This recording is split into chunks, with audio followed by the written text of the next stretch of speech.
Hello,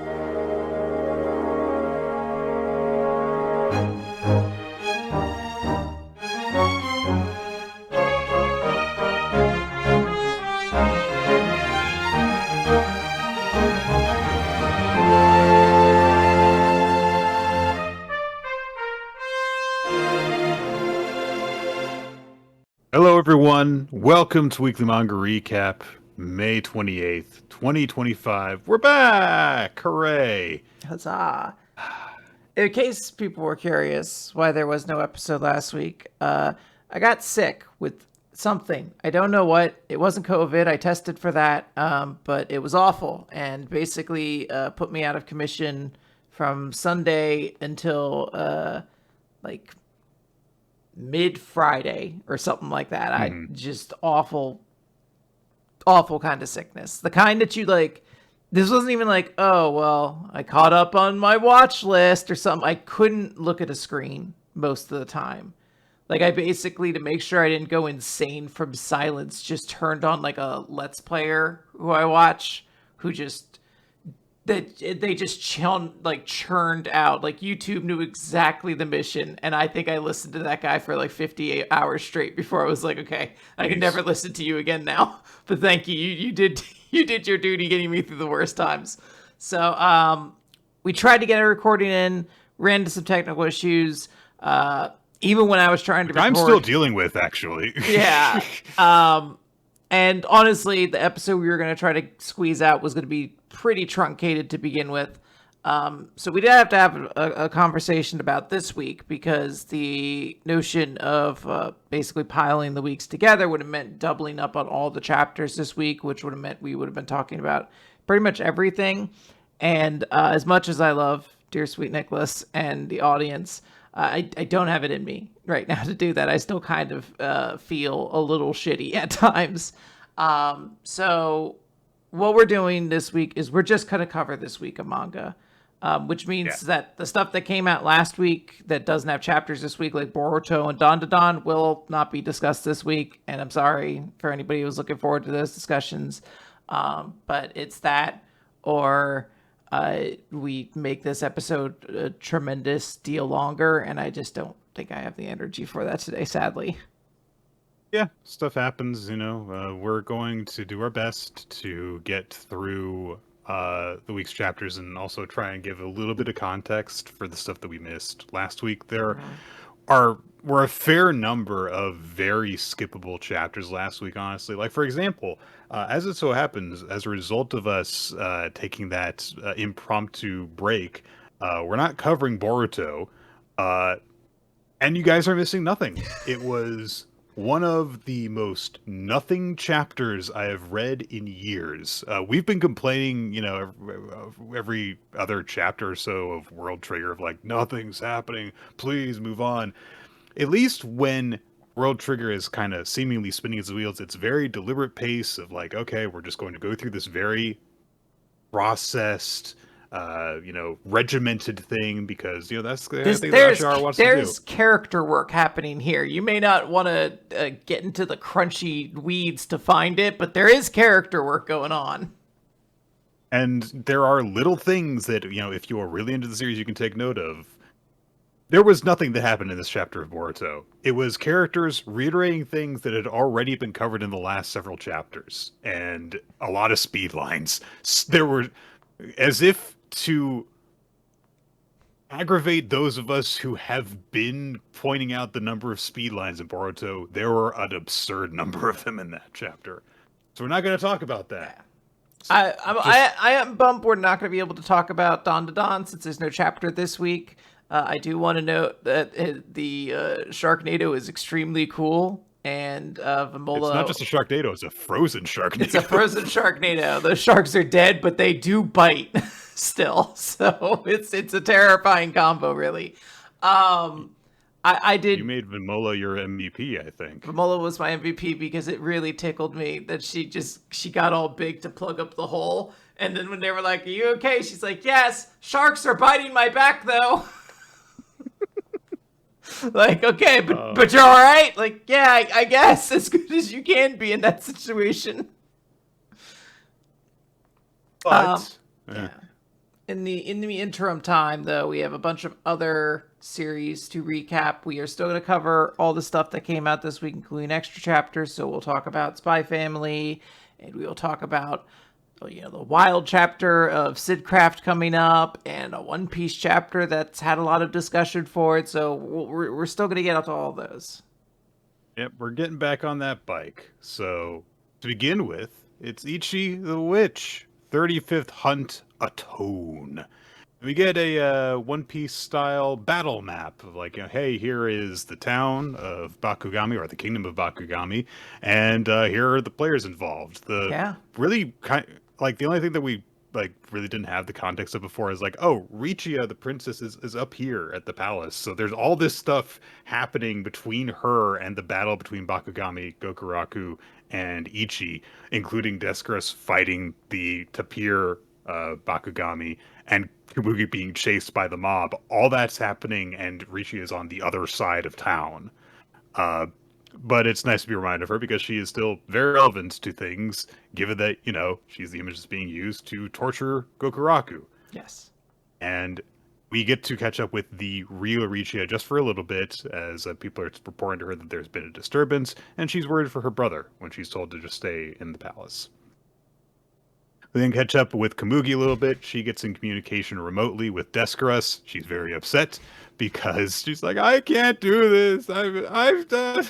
She's just the crowd's gonna beat me up. They're still chasing me. They seem really mad. I don't think it's gonna be good if they catch me. They're gonna be really mad at me. They're gonna take all my things and they're gonna put them on the top shelf where I can't reach them, and they're gonna tie my shoes together and push me over. Oh no, this is the worst. They're going to rip out the pages of my books, but only the front pages, which won't actually affect my ability to read them, but it will hurt the collector's value of all of them. I feel the pain. I knew those pages were there. What if I wanted to read the afterword again?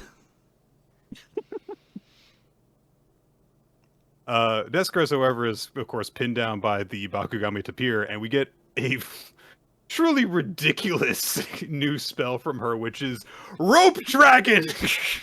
It's pretty awesome. I'm not gonna lie. I kind of love this character who, I don't know if I need internal consistency from this character at any point. Like, if I just walk over and she has some new spectacularly designed spell, I'm just like, yeah, dog, she's Descartes. She does cool shit and she's got cool spells, I assume. Like, I don't need to know the limitations quite yet of what she can summon.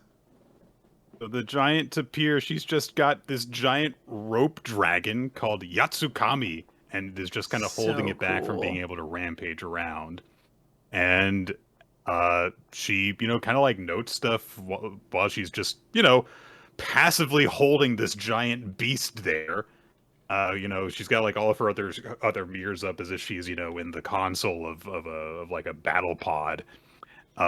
This is a good contender for best new technique of the year so far. I really do like this 2-page spread. So she's checking in on the fight between Ichi and Gokuraku. Ichi used his most recent spell, Ariadne, which was the spider that he captured at the beginning of this arc, to tie down Gokuraku.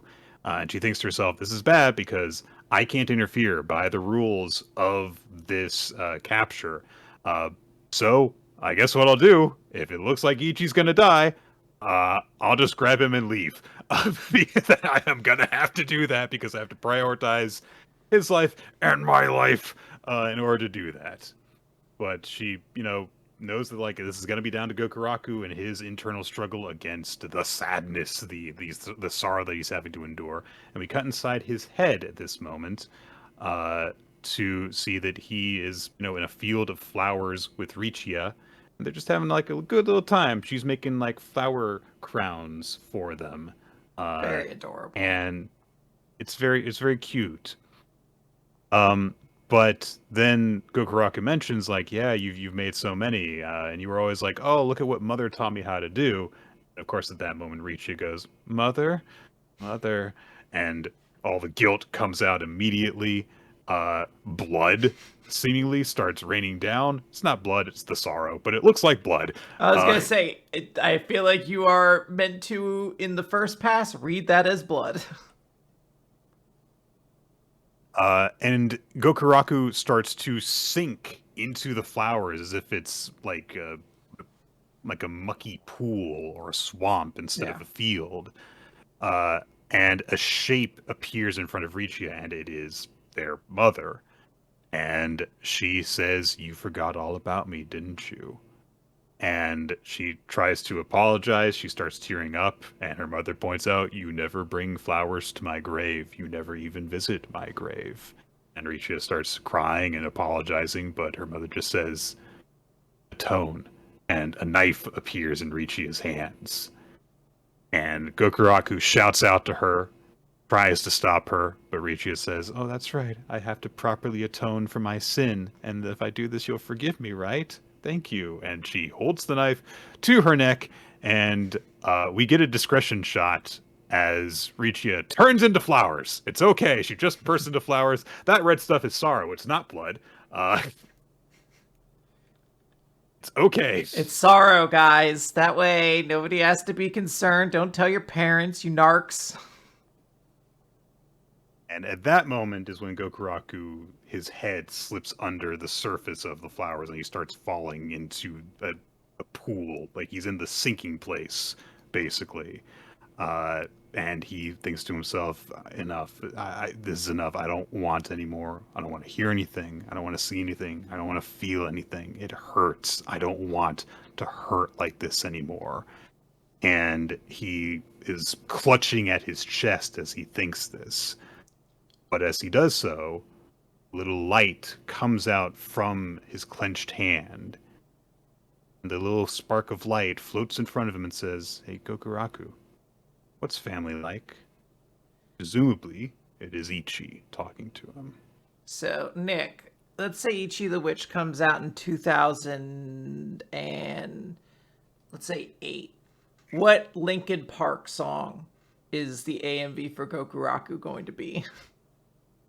Well, let's see. 2008 would have been after Minutes to Midnight, right? So, yeah, I'm giving the option for Minutes to Midnight. I feel like he's more Meteoria, but I mean, you can't go wrong with Meteora songs in general, except the intro, but that's 13 seconds long, so you can't really do a very good AMV out of that. On TikTok, you could. That's true. You got a point. It's a terrible song, though. It's just, like approaching sounds, and that's it. Yeah. I would say, I actually think that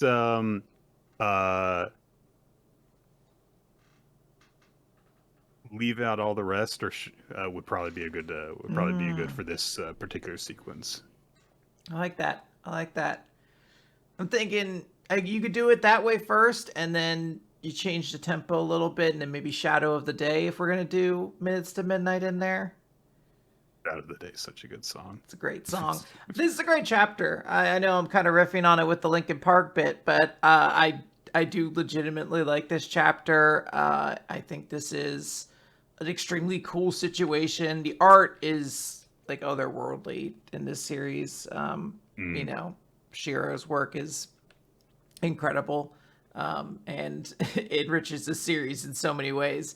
I just kind of love Gokuraku's exploration. I love how just like casually badass Descaros is. I love that we got to be reminded about Kumiki. And it's like, hey, she's doing things too. Like she's she's contributing to the team. She might be actually plot relevant. Like that would be pretty cool. Like if that happens. So yeah, I'm super into just about everything we got going on. Yeah, I appreciated it, and I appreciated how hard the imagery went for Gokuraku's trial here. Is like, hey, your sister feels guilty about utilizing my power to forget how sad she was, and then she kills herself in front of you. Yay! Yeah, it's gonna be brutal, and there's some other stuff that's kind of like that this week. This is a heavy week of chapters. But speaking, Gokuraku is gonna punch the fuck out of that guy. Yeah, it's gonna be pretty cool when that happens. Nick, this is the post-coitus episode of Blue Box. How dare you suggest that happened off screen? I just like the idea that we man. would like a huge chapter would happen, and we'd be like, "Yeah, sorry guys, Taiki and Shinatsu had sex. We don't have time to cover it. That was last week. We are going to talk about them just kind of cuddling and ordering breakfast, though. So that's it's just as good, right?" If there is one chapter I am sad that we missed last week, it is the chapter where Taiki and Shinatsu finally had their first kiss together. Yeah. And they got a whole 2-page spread about it. It happened in the dorkiest way possible, honestly. It was so stupid, and it was adorable. Yeah. But we got chapter 197 now. Take it slow, as they're still cuddling on the floor of Chinatsu's furniture-less ass apartment. And then there's just kind of a noise that's outside the apartment, and so that kind of like startles them apart. And Taiki's like, "Oh, we should. I guess we should go back then." And Chinatsu says, "Oh, I could stay like this forever," which. Yeah, it sounds about right for her. Just that's just that kind of energy. Just like, but you were holding me and I was happy. We were. We should keep doing that. We were in a pleasant configuration, and we should stay in that forever, I believe. Forever, yeah. Taiki gets all blushy over her saying that, and they do lock up and start walking off. They're still holding hands. And they agree. Yeah. Okay, let's take it slow. Yeah. They said they locked up. Now, if this was a wrestling match, who would be the first one to do the arm twist? Do you think? Chinatsu. That's right. That is the correct answer. All right. Chinatsu's things get packed up at Taiki's place, of course, because she is actually moving out now. We've had a lot of stuff leading up to this, but she is actually moving out now. She is given some presents by Taiki's mother, and the rest of the family wishes her well. And Chinatsu looks at the house. She, reflects on just some of the casual time they had as across the course of her living there, and some of the nice important moments that they had. And she gives them all a bow and says, "Thank you so much for the past 2 years. You've done so much for me."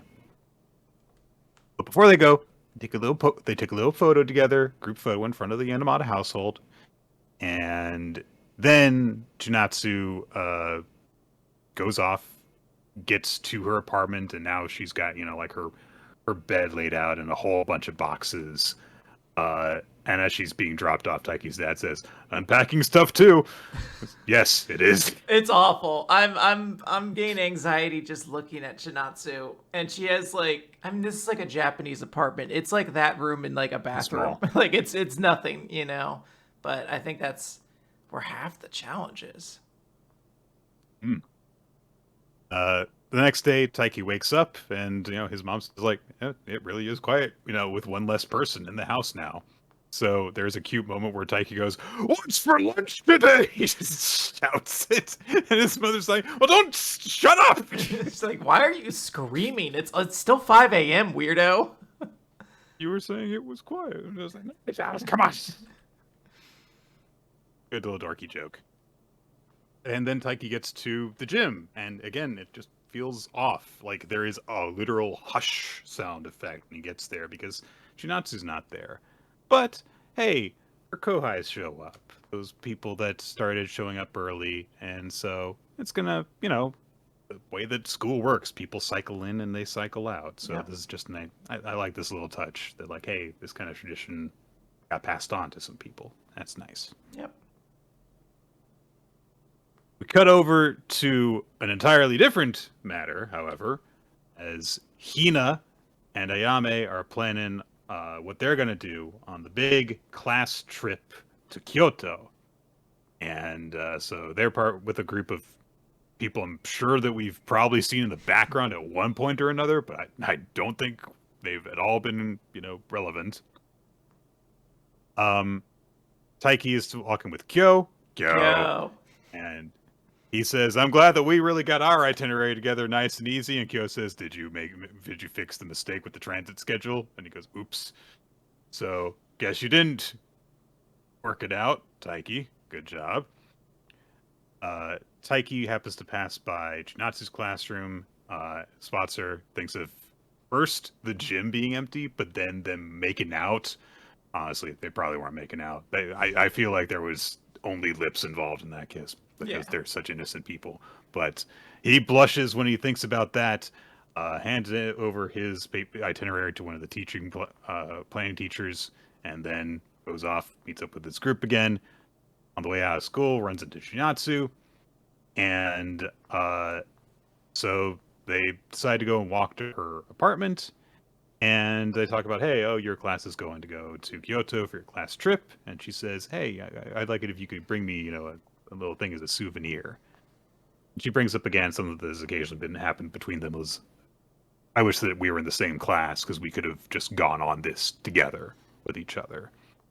They get to Chinatsu's apartment, and she takes him by the hand and says, you want to come upstairs?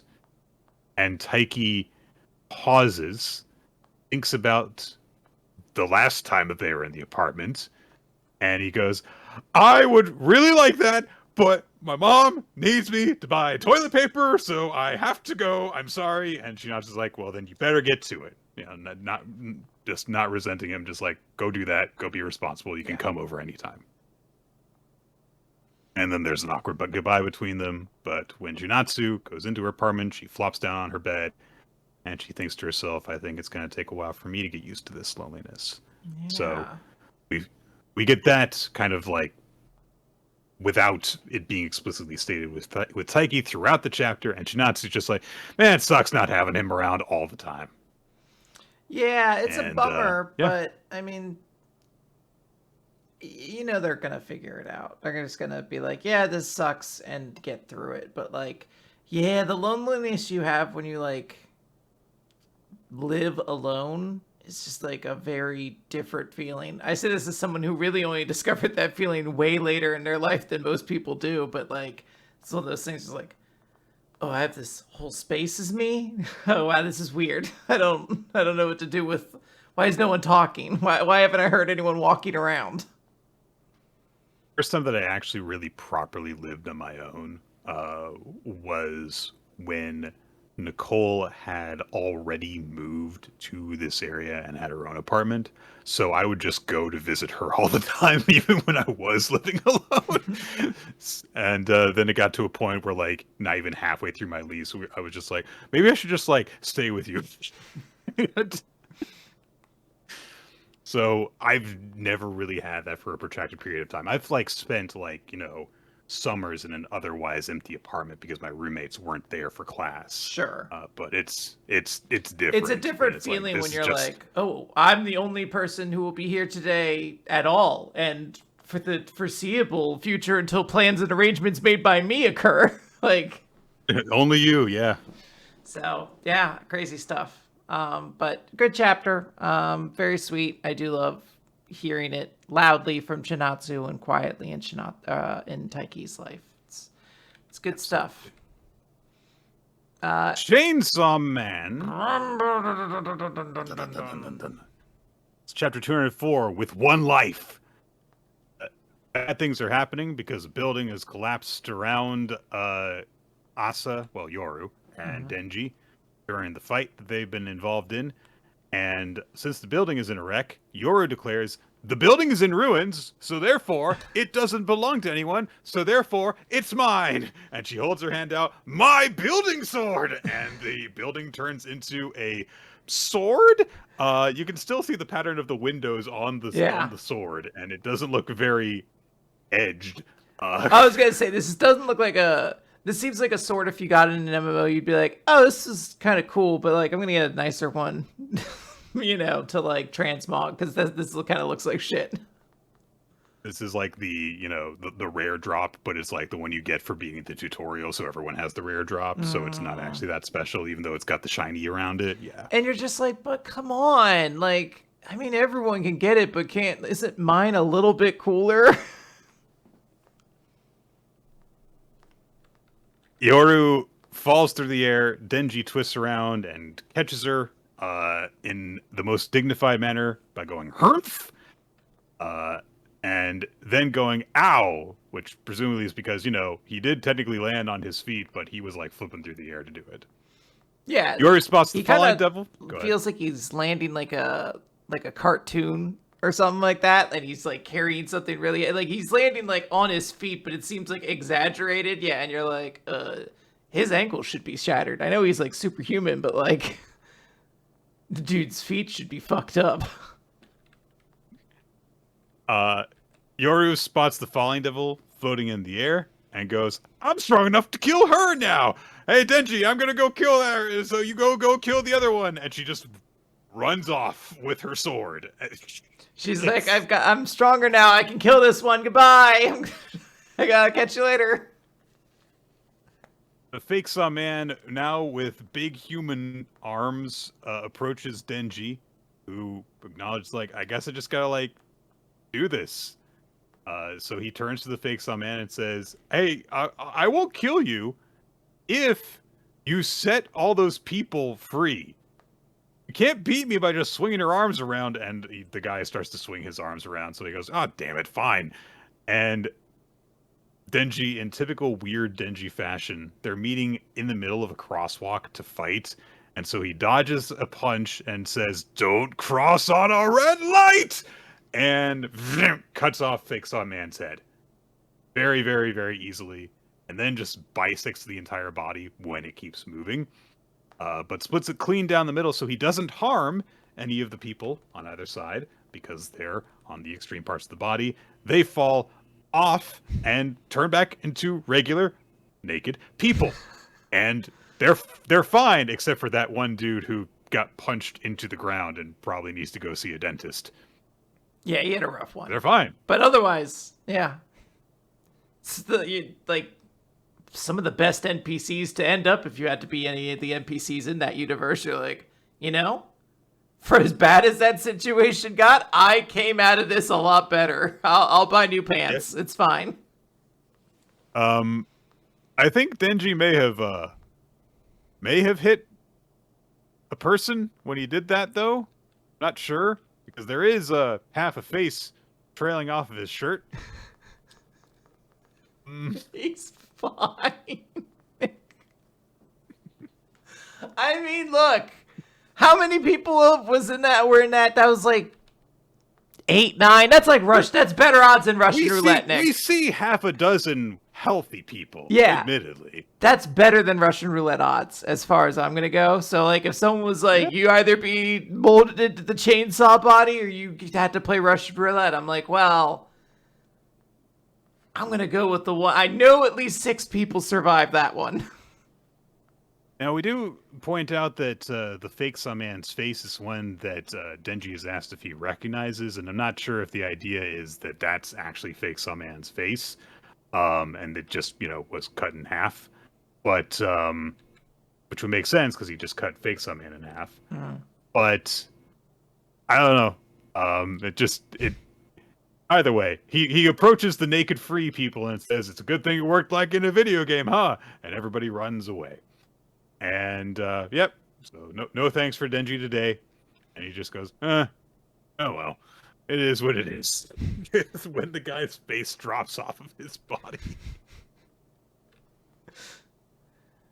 And that's it. Nothing else important happens. Yeah, this chapter's really funny at the end. I do love Denji just being like, I'm glad that worked out like a video game. And the dude's face slides off. He's like, meh, win some, you lose some. I do like the idea that this person that was just killed is actually the host of the Justice/Fire Devil that we've kind of been following for a while. And I'm Fire curious. Devil has a fire, has like a built fire for a head. Yeah, by the way, it's very, very cool design. I could see people simping to that. It's pretty cool. I'm curious if this face is like supposed to be a significant one, or if it's just gonna be like, like if you look back, it is this dude. He's just in the background of a couple shots, just like fucking mean mugging Denji or some shit like that. And they're like, yeah, this dude's kind of always been around or something like that. You just haven't That's noticed. why he hypnotized Souffle. Right, wrong series. Sorry. Well, we can't. Yeah, we can't get ahead of ourselves. Some twists have to be truly savored in the moment. So, Absolutely. good chapter, Chainsaw Man, in the interim, though. And as mentioned, Yeah. we're not going to be talking about Dun Dun Dun. There should be a chapter next week, though, and super exciting. Sharknado, Shark Typhoon. They gotta stop the typhoon, guys. It was a cool chapter last week, but we'll catch it on when it comes back. Yeah. Short mission from Spy Family. Short mission 16. Hey, we've been introduced to Kiki, Mr. Matthews. Let's just call him that. Pet Falcon or trained Falcon, and we get to see a little bit of his home life. It's months ago before he goes on the cruise that he and Yor went on the protection mission during, and we see that he and his wife kind of like it's a bit of a stereotypical like we've been married forever, and so she gives him a lot of grief uh, as her way of like making sure that he is looked after, and there is a bit where we see that Matthew cuts up the animals that Kiki captures, or he does it in order to keep Kiki fed. I can't tell exactly where he gets this animal from. And just like a brief look of like, oh yes, right. This is a secret that he hides from everyone in his life, that he is a butcher of living things. But he, like on the day that he is going to go on this cruise, she leaves him with the note of like, make sure you bring me back lots of souvenirs. When he leaves, he tucks her into bed, and then is thinking about that when he goes to bed, and he thinks to himself, I need to come back with souvenirs alive. I need to come back with souvenirs, but just kind of like that's like a thing that kind of ties him down to real life, is that, hey, there's someone who's counting on me. I got to make sure I come back safely, which is the big epiphany that you had to have on that mission. It's something that seemingly he had already internalized long ago. There's a nice note where the gardener says, would you like to carry me for dinner? And Matthew's like, nope, going home.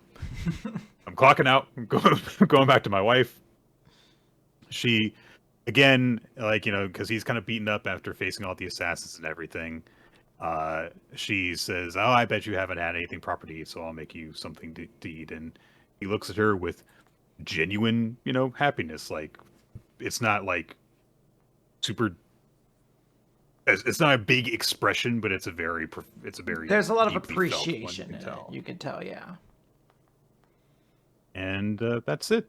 Like they go back to their kind of usual routine of like she kind of like bickers, or one-sided bickers with him a bit. Yeah, but we have a little bit more context to now this relationship that he just told us all about a little bit, and also adds a little bit more to his connection with this bird when he's like, yeah, I mean, I literally feed it, and it's a predator bird, so that means I'm feeding it like diced up other birds, basically. It's, I think it says a lot about this guy's worldview, and it's it's an interesting little character look that I appreciate getting these every here and there. By the way, did want to note that last the Chainsaw Man chapter did end with the Fire Devil showing up, which is a significant moment in the manga. We've been waiting for the Fire Devil. Like, Naruto was still alive when they introduced the Fire Devil, was like causing shit. So like, this is a long payoff finally to see the Fire Devil and find out its place and everything. So just in case. That maybe seemed a little underwhelming before if we didn't make a big deal about it. Yep. I don't have anything to say about that yet. Yeah. I was going to say, we have to wait for it to do something first, but I did want to acknowledge that. I'm the Fire Devil.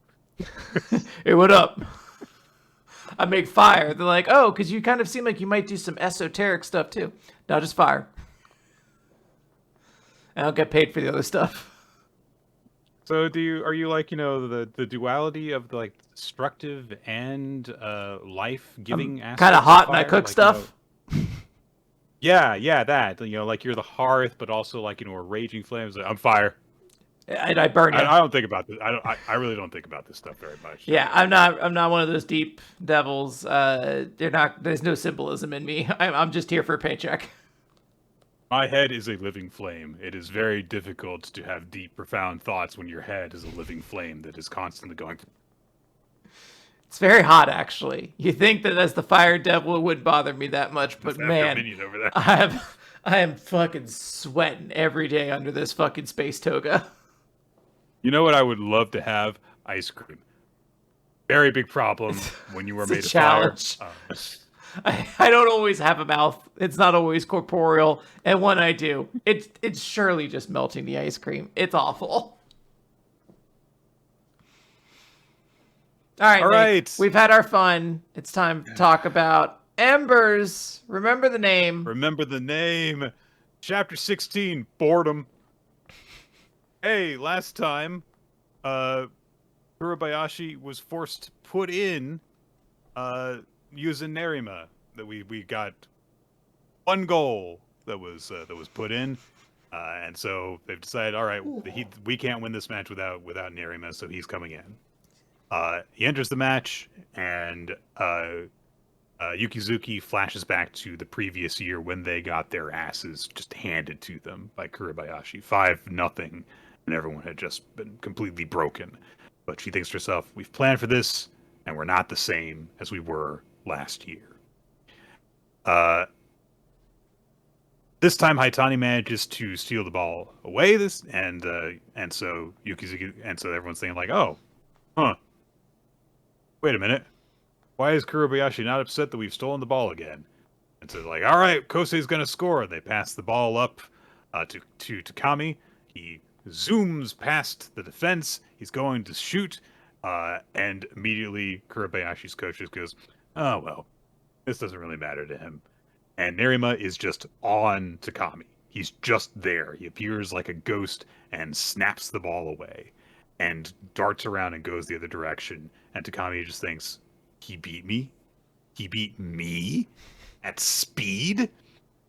And so they're like, how the hell did he do that? He was on the other side of the field. Where was he? And Nerima starts progressing up the field, so Yukizuki thinks, okay, it's fine. He's not going to go any further because he is not the only person on the field out there who breaks the mold. We've got a few on our side, too. And Haitani jumps in towards Nerima. He's got Bugai backing him up as well. And so Yukizuki's like, all right, if we can't beat him with speed, if we can't beat him with technique, we'll just drag him into point-blank range and we'll overwhelm him with physicality. Boop. He saloon doors these two boys. That is a great way to describe it. And I love that Yukizuki's got the same pose from one page to the next, where she's like triumphantly pointing, and then it happens, and she goes, like she's not even like upset; she's shocked. Yeah. She is stunned. So Nerima is top in speed, top in technique, top in field awareness, top in physicality. He just is an overwhelming force, and he of course puts in a goal and immediately ties the game with Kosei. So, well, shit, what are we going to do? And Yukizuki does start to panic a bit. She's like, what the hell? How is his physicality also that high? How is this fair? What do we do? But the guy takes control back and says, like, come on, guys. Just keep going. Next goal. Let's do this. He starts calling out instructions, and he calls to Takami to get in position, and Takami is just frozen. He's blue screen of deathing this moment. And Nerima just says, I won't bother. He's broken. And he steals the ball from Bugai. And you'll soon join him enough. You'll join him soon enough. I can speak sentences. I speak English. I've been speaking English for decades. It'd be very funny if that's what he said, though. Like, he's like, you'll be getting soon. Hold on, wait. And he, like, has to dribble the ball back. He's like, and you'll join him soon enough. Or no, he'll join you soon enough. No, right, that's his one weakness. Make him talk. I had it right the first. Hold on, everybody, pause. I'm just gonna dribble it in place for a second. You don't know I'm better than you, so I can do it. All right. You will join him. He's depressed. I broke him already. You'll join him as well. You'll soon be in the same place, All right. but where he is, because he's not gonna get better to where you are. You're gonna ooh arts. He's like, the one thing my ability to like read all possible futures doesn't show me is what'll happen if I speak. And it turns out I'm really bad at that. That changes the variables a lot. So Itani starts trying to get people to like starts trying to go after Nerima. Kuma guy points out like, all right, we gotta get the ball back, of course. But and everyone points out like, hey, so you guys are employing man to man, and that's great in theory, but if one player is not in the right spot, then you've split your defense and you can't fill the gaps. And so Nerima is surrounded by 3 people, and he doesn't progress, so he just, passes out to an open player. And that this has completely changed the course of the game. We get a quick indicator like, hey, your counter ability, it's gone. Your physicality, beaten. Man-to-man coverage, beaten. And, like, Takami and Bugai and Yukizuka are all X'd out. Like, they've been terminated from a video game in this visual. And Yukizuki is like, God damn it. I thought that we were better. I thought that we had learned from the past. We had a plan to counter him this time. Are you telling me that when he beat us last year, he wasn't even being half serious? And that's it. Kurobayashi takes the lead. They're up 2-1 now. And Nerima thinks to himself, it's the same as it always is. I trace the outline of what I see in the same old, boring routine. Swords broken, shields cracked, backs to the wall with no way out. And Haitani is the one player, of course, the one person involved with the team at all who is not slumped over. He just slicks his hair back and he thinks, this isn't anything new of where I've been. This is the part where you step up, Noboru Haitani. Whoa. Haitani would be really cool if this series was still like running. Like, I feel like Haitani would be like a cool lead character to follow over an extended period of time. Yeah, wouldn't that be great? One the problem that I do have with this chapter is that we've seen Takami get focused on in 2 games, really, and both times he's basically done the same thing. Minus chapter 1, of course, where he beat Haitani, which is that someone breaks him, and then he's got to come back from just being broken. Because that also happened in their tryout for the team. So it feels like he's just a very one-note character as a result of that, and I'm sure that this is just a matter of like series compression happening. Yeah. Where we would have had more prolonged focused on games in between this point and that game. But it is unfortunate that that's happened. Honestly, it feels very much like Yukizuki is just the deuteragonist at this point because we spent so much time building up this match, and she is like the second most important character involved with Kosei's team next to Haitani. I was gonna say, I'm not against the fact that we get to see kind of the frustration of even the coach feeling like holy shit, is like, were we really this outgunned by this guy last time? It's like a cool thing to get to explore, but as you mentioned, like, it also kind of sucks that like we didn't get to see as many of the scenes of these characters actually getting to be like cool and capable to like make it hurt when they all kind of fail. We still don't know most of the players on the team, so like you kind of had to have a Hawkeye come in to take a couple beatings because you were like, sorry, there's only so many dudes, if I say their name, who you're gonna know on this team. Yeah, it is typical like proper like shonen building to show characters getting to do cool stuff and then that cool thing not working in order to evoke an emotional reaction, and there has not been enough time to really actually show off those cool things that are on this team because it's got to be done in a few weeks at this point. Exactly. Hima-Ten though, Nick, that's not going anywhere. Oh yeah, presumably. I don't know. Maybe. Seemingly not. Well, not for a while, it seems. Chapter 43. Do we get a chapter title up here? Yeah, there it is. It's hiding in the gray background. Oh, The what school festival Why would they do of a that? famous high school girl. There's so much white space in other parts of this page. Why did you hide it there? So it's school festival time at May High, and look, we've had I haven't remembered her name yet. Sumari? Terasaka. Himari Terasaka. Yes. So Terasaka is the name of Hima's admirer. Oh, okay. She's out jogging in the morning because she's on sports teams and stuff. It's like, yes, it's a new character, so she has to be in all these places where we have not seen her show up anywhere before now. It's like the time portal that activates whenever like a character gets introduced in any sort of rom-com plot. Is like they've just been around this whole time. Yeah. How come we never saw them before? They've been at every fun event you've ever had. They've shared so many treasured memories with you. What you don't remember? Himari, while they are, like talking a little bit, Terasaka is like, oh my gosh, my idol is here and stuff. And Himari's like, wouldn't it be great to go on a date during the festival? And Terasaka's like, oh my god, how does nobody else know about this but me? I got distracted very briefly. Nick, do you remember when they re-released the Alabasta movie, but they were like, yeah, but what if like Frankie and Brooke were there? Don't know anything about that. I think I'm thinking of the Drum Island arc gets redone with Robin and Frankie already being like they're just like we got to them in the anime. They're in this version of the movie. They're just also here. Right. Yeah, I know that's not how it happened in the series, but yeah, we're gonna pretend they've always been here.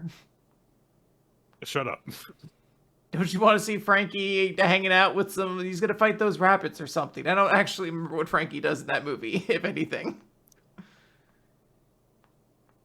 Himari heads into the school. She runs into Honoka. Honoka, last chapter, was convinced basically to join up for the school festival as a performance with an idol trio. And they acknowledge the fact that, oh right, she's tone deaf. So she's been practicing and her voice is all in this moment. She kind of reiterates that to Himari that she is going ahead with that idol plan. Mayu very helpfully contributes that Honoka got 30 points at the karaoke place. It's not 0. I didn't know you could get scored at a karaoke place. That sounds awful. It seems to be damning with faint praise is all I know. Yeah.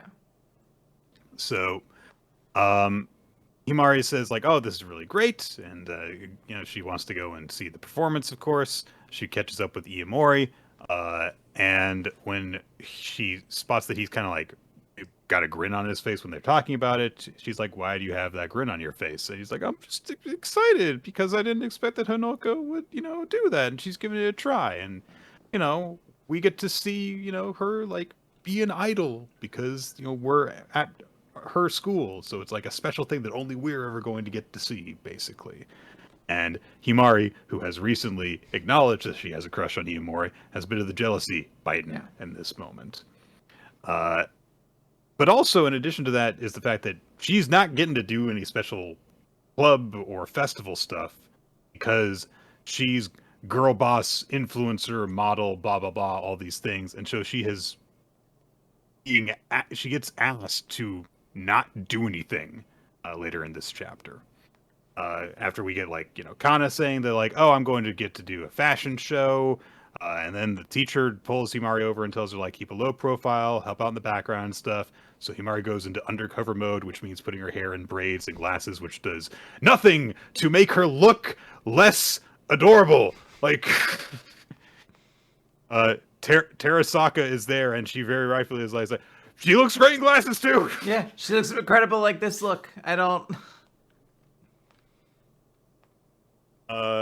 Himari is like, oh wow, it's like when you first transferred. And Himari says, yeah, that was forever. And Terasaka's like, what the fuck? How do you not how are you not reacting to this? And she's upset on behalf of Himari because she's not getting to do anything. And Himari points out hey, it's not like she was told that she couldn't even come to the festival. And this is going to be like good for everyone who's like going to be trying really hard. There's all these people who are trying to put on good shows and stuff. So it makes sense that she was asked to not just draw everyone's attention away from what they're trying to do.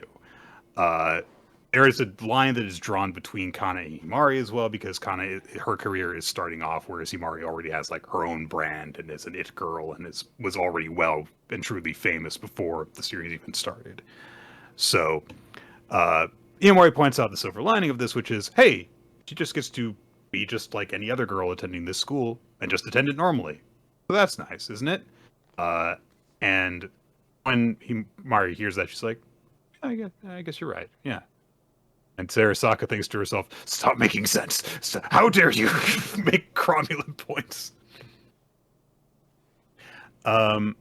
So she realizes that Iamori is like studying this like brochure, and he says like, oh, it's the committee plan for everything. So she looks it over and says, oh, how about if I help you guys behind the scenes? Because, I'm excited for all this stuff, but I still want to contribute to everything, even if I have to keep a low profile and stuff.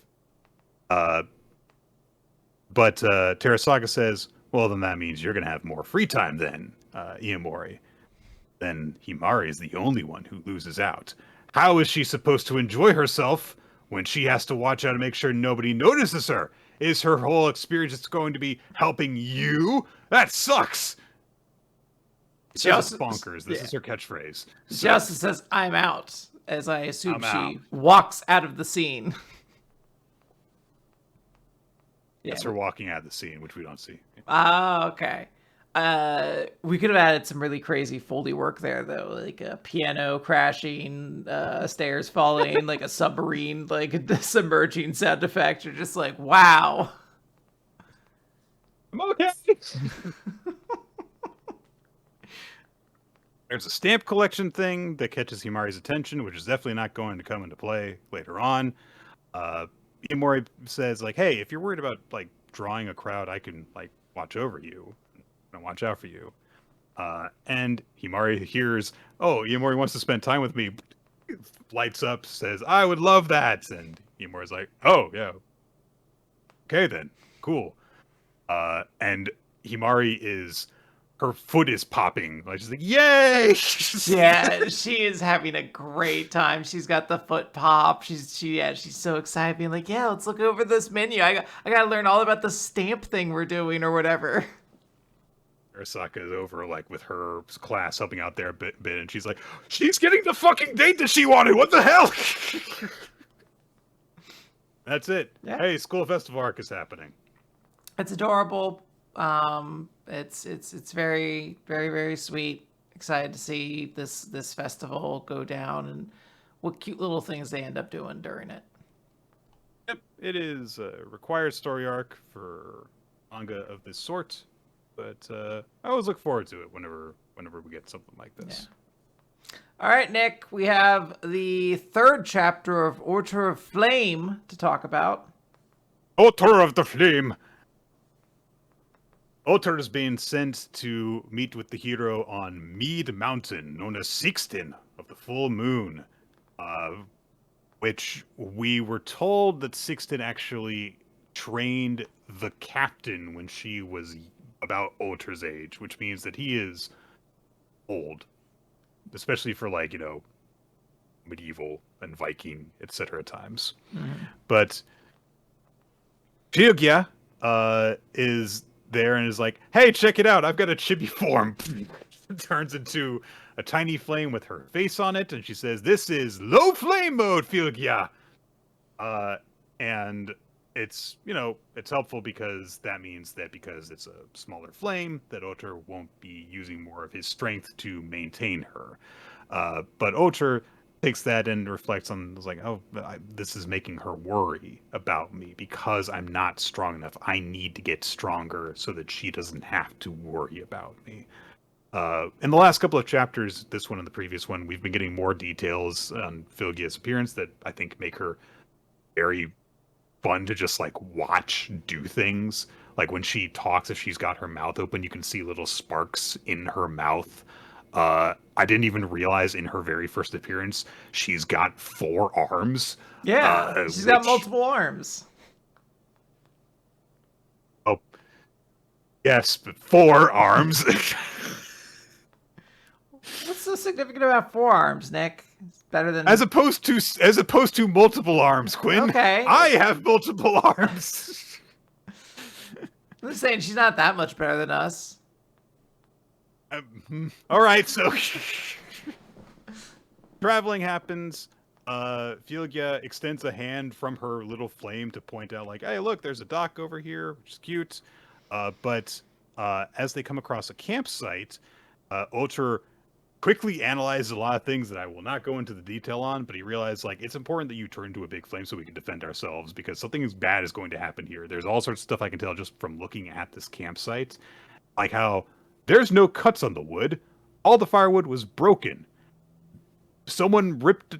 How did someone do this? Like, it's how like a bear would have destroyed a beehive. Someone ripped it apart with their bare hands, and at that very moment, a large figure rips the tree behind them apart with his bare hands and just splits it cleanly by doing that. He does that, looks at Fieldya and Otter, and goes, "Watch out."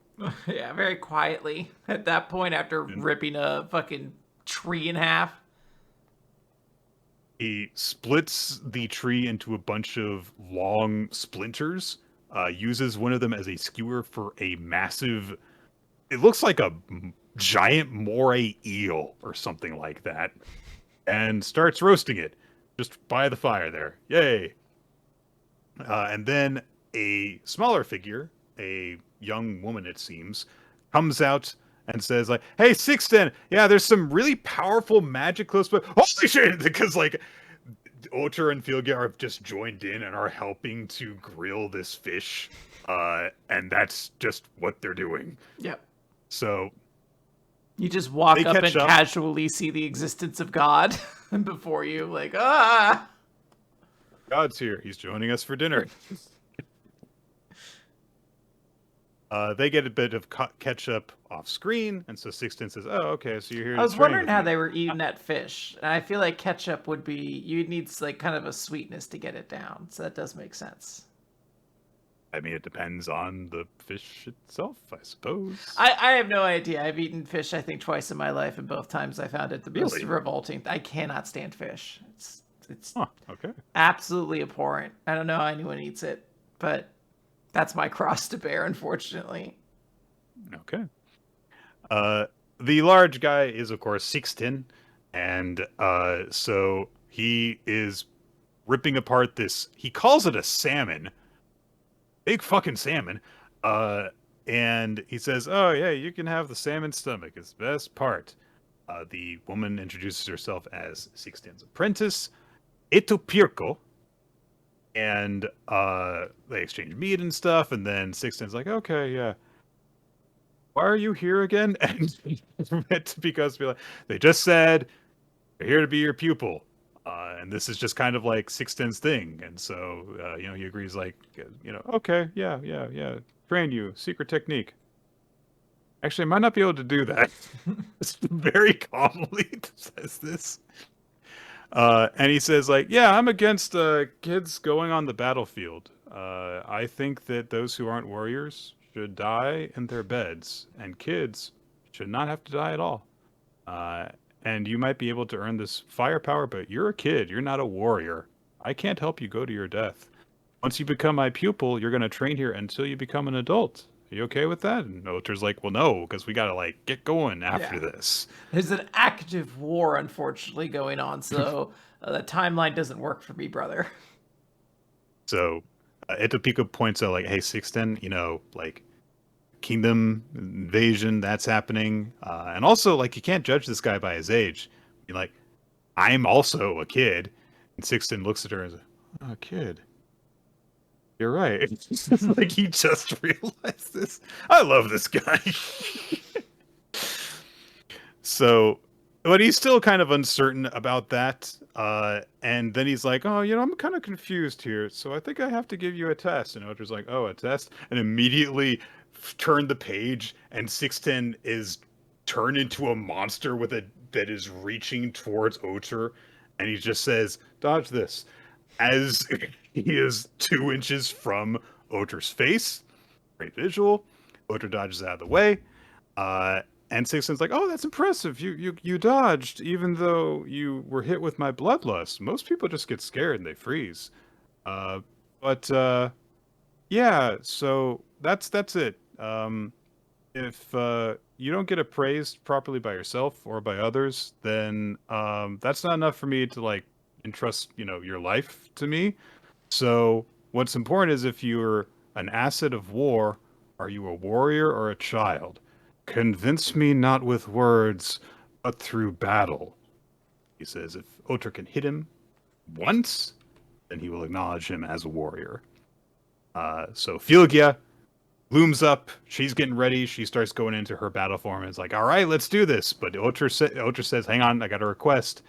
And he dodges the next blow from Sixten. And so he picks up a branch of wood from the fire, grabs a cooking pot lid to use as a shield, and gets set to battle with Sixten, who is assessing like, okay, he's probably just going to go all out from the beginning because he's got very little control over his power, so he's probably just going to focus on getting one in. But Oter tries to do controlled bursts instead. He does a cool thing where he kicks some snow up with the shield, and then uses the lit branch as a distraction to dart around and attack from behind. And he realized like, oh, you're just gonna like burn yourself up if you do this. Why aren't you using the spirit's power? And Oter says like, hey, this is nothing to me. I know that I'm on fire, yes, but like everyone's suffering through all this cold, and I need to prove that I'm a warrior. If I use the spirit of the power of fire, and if that's all I can do, I'm just a piece of burning firewood. I need to be a warrior, or there's no point. I need to prove that I am a sword. And he is wielding another flaming branch, which looks really cool as he says this. That's the chapter. Mm-hmm. All right, Nick. So we've read 3 chapters of Order of the Flame. Are you ordering up, or is this flame sputtering out? So I got 3 points of this here. One is very simple, which is we're going to be losing a couple of series very soon from the recap. And I feel like there will be room for this one to slide in. Number 2, I'll feel really bad if we don't cover this and then it does get successful. And I would not mind if we covered it and it is not successful. And third, Quinn, last week I brought into work Danish traditional food at the Culture Day at my workplace. And this is about Vikings. I would be insane if I did not say we are going to cover this. You're culture pilled right now. You're like, I've never been more in touch with my roots. Pretty much. Fair. All right. You want to, so I'll read it. But I was fully prepared to pass this one off to my boyfriend. Just be like, hey, let me know if this gets good at some point, because I understand that. Like, I do feel like what we said a couple weeks ago when the first chapter came out, that like, okay, it does feel like Oter is like, setting up some things very quickly, giving you reasons to like go along with this. The last 2 chapters have really slowed that down. It's very suddenly really taking its time to set stuff up. So I will not be shocked if people are just kind of like, well, nothing exciting is happening and nothing comes of this. Still cool art, and I do like the characters as we're being gradually introduced to them. Mm-hmm. But this is really a series that's more caught my attention than my interest properly so far. Yeah. All right. So we'll keep on reading Order of the Flame then. And in the meantime, we adjust to Syd Craft. Love is a Mystery, Case 25. You, in my recollection, confused with the truth. So... Yeah. We're moving very fast in Syd Craft. So even Yeah, though look at Syd run. he opened the chapter with him literally running. Last chapter was sort of a bit of a fallout of everything that had happened with Elio, and would she still remain a part of Syd Craft's life and everything like that. They addressed all that. She'll continue on. But Lulu did also bring up, like, hey, I mean, it sounds like people related to your childhood are going to be targeted, which would mean Souffle would get targeted because she is the And only of course, one. Syd's like, "What are you talking about?" Yeah. She has to be like, you can't figure this one out for some reason, but these two are definitely the same person. So he is very confused, and he's like, wait, Detective Inspector Flawnberry was my first love? The girl who lost her parents and was taken in by distant relatives and was a dog lover and would chase me with her dog. Weirdly.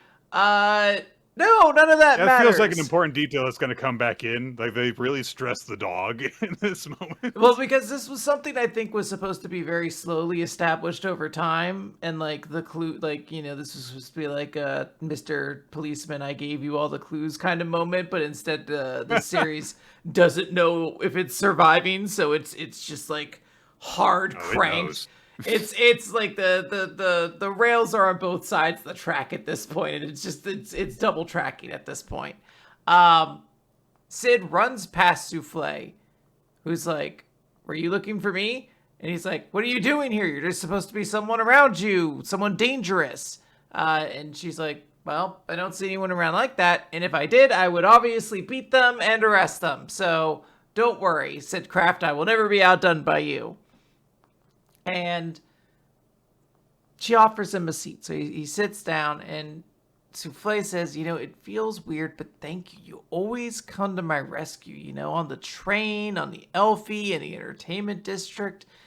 I feel like maybe you like me. And, you know, he's like, well, what are you talking about? And she's like, I'm just, you know, just kidding. Besides, I, you know, promised to marry certain somebody when I was a kid, so I'm already kind of, you know, spoken for, so to speak. This is like when you're like in an RPG, and you have been dropping what you feel like are like good, well-themed hints that you feel like your fellow players should be picking up on, and then they're not. So then you go, oh, so like my backstory, when I Yeah, you haven't been paying attention, so I'm going to reiterate a couple things. So Syd is now thinking about the fact that he's like, I know you're supposedly the girl from my childhood. He's thinking about how all these things that he wants to ask her. He's like, if you're really my first love, there's so much. Oh, there's so many things I want to ask of you. Detective Flawnberry, are you Zero Craft? And we get a big 2-page spread as Souffle looks on, flabbergasted, as Syd's like, no, this isn't what I want to say. And he says, you know, at first, something felt really off. Like, the start of the case on the Elfie and the love letter that got sent to me, like, you were the one who hand-delivered that to me. It's like... Yeah, he's right. Yeah, that would... I guess it does make sense. The recording seemed to indicate that you would be here. Like, you knew that the letter had reached me. So... yeah, that's a good point. Yeah. A little hint there. Yeah. And then I talked to a dude who just kind of implicated you a little bit, I guess. Oh, we didn't get to see that part. I guess it's not a reveal at all to you then if the guy just said that girl is Zero Craft and you were like, are you Zero Craft? Yeah, they just eventually talked to a dude who's like, yeah, it was that inspector with the ribbon on her chest. She's the one who really set me up here. And you're like, okay, so that's, yeah, a pretty gigantic clue that we're just kind of catching now. But, of course, Souffle's like, what kind of joke is this? I almost died during that. If that's true, it would be insane. It's like, if we're talking about what's sane, then up until just a few minutes ago, you were here with someone, right? And she's like, no, I wasn't. I've been here all alone. He's like, but there are footprints that show that up until just a little bit ago, you were sitting with someone. And you must have both just come out of the dirty shoe convention, because these are the most visible footprints. Also, we couldn't see multiple trails of footprints until the panel where he points this out in any of the shots of the road. So, good mystery series, yeah. Very, very good. And he's like, you've always been awkward yet straightforward and the type to fixate on the littlest things. That's part of your charm, but right now, which one are you?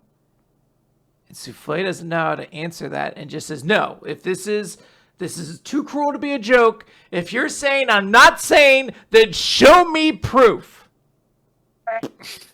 And then some blood gets on her face, and we turn the page, and she has unconsciously stabbed Syd Craft. She plunged a knife into him. Cleanest knife ever. Yeah,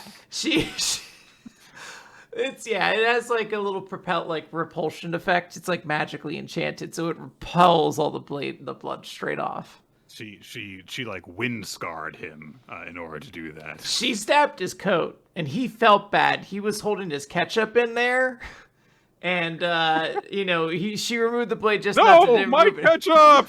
But then it started getting everywhere. Yeah, it's a real big mess. No, she's terrified because she can't speak, and who should show up, Nick? But X-Craft. It's all the crafts are in one room, and he's like, no, don't worry, Souffle. No, I mean Zero. It's not your fault. It's Syd's, isn't it? Yeah, this is all for the sake of love. And Syd's like, no, Detective Flambury. You used hypnosis and then took advantage of her and brainwashed her. And, Oh, okay. Fine.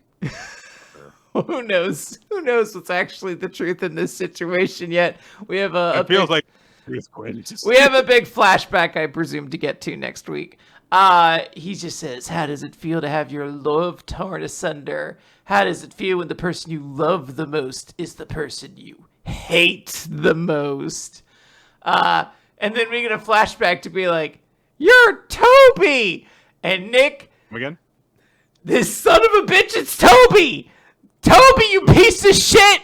I hope you fucking rot in hell, Toby! Toby, Nick! It's been Toby all along! Toby, okay. Remember Syd Craft's good old buddy, Toby? That he always talked about? That we have such treasured memories of? It turns out Toby was X-Craft! This is terrible! You die in hell, X-Craft! Toby! This is like if the swing set in Naruto had turned out to be Madara in disguise. Like the thing that we cut to in the that's very it's an image from the past, and then it's like, yeah, but also that guy is the villain. I fucking hate you so much, Toby. And yeah, this is what's it like, Syd Craft, the person you love the most. They're evil now for a reason we won't get into yet. And he's like, well, I've long since given up the name Toby for a much cooler name called X-Craft. I bet that was a real cool fucking week of conversations to have with people. They're like, hey, what's going on, Toby? I'm actually X-Craft now. I know it doesn't make sense because you don't. All right, hey Toby, you want your usual X-Craft? What? My name is X-Craft. Do I spell that out phonetically or? Spell that with is that like an E-C-K? No, it's X. It's like a fancy like X, a Nazi though. website. We still call that Twitter here. Actually, you're actually Twittercraft. Twittercraft. Twittercraft is a way better name than X-Craft. It makes so many things worse. I'm trying to think. What are the good times X has worked? Do people like X and Mega Man? X-Men works. All right. Kingdom Hearts used X in place of the word key a couple times. That sucked. Didn't know about this. Yeah, it's The like X Games. the X Games are pretty cool. Those are pretty sweet. Gen X could take it or leave it.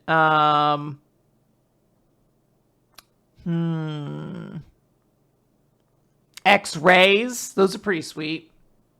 Yeah, I mean, like it's one of the most identifiable rays, certainly. So. Yeah. All right. Except I think right up there with hashtag Ray. hashtag Ray's pretty cool. All right.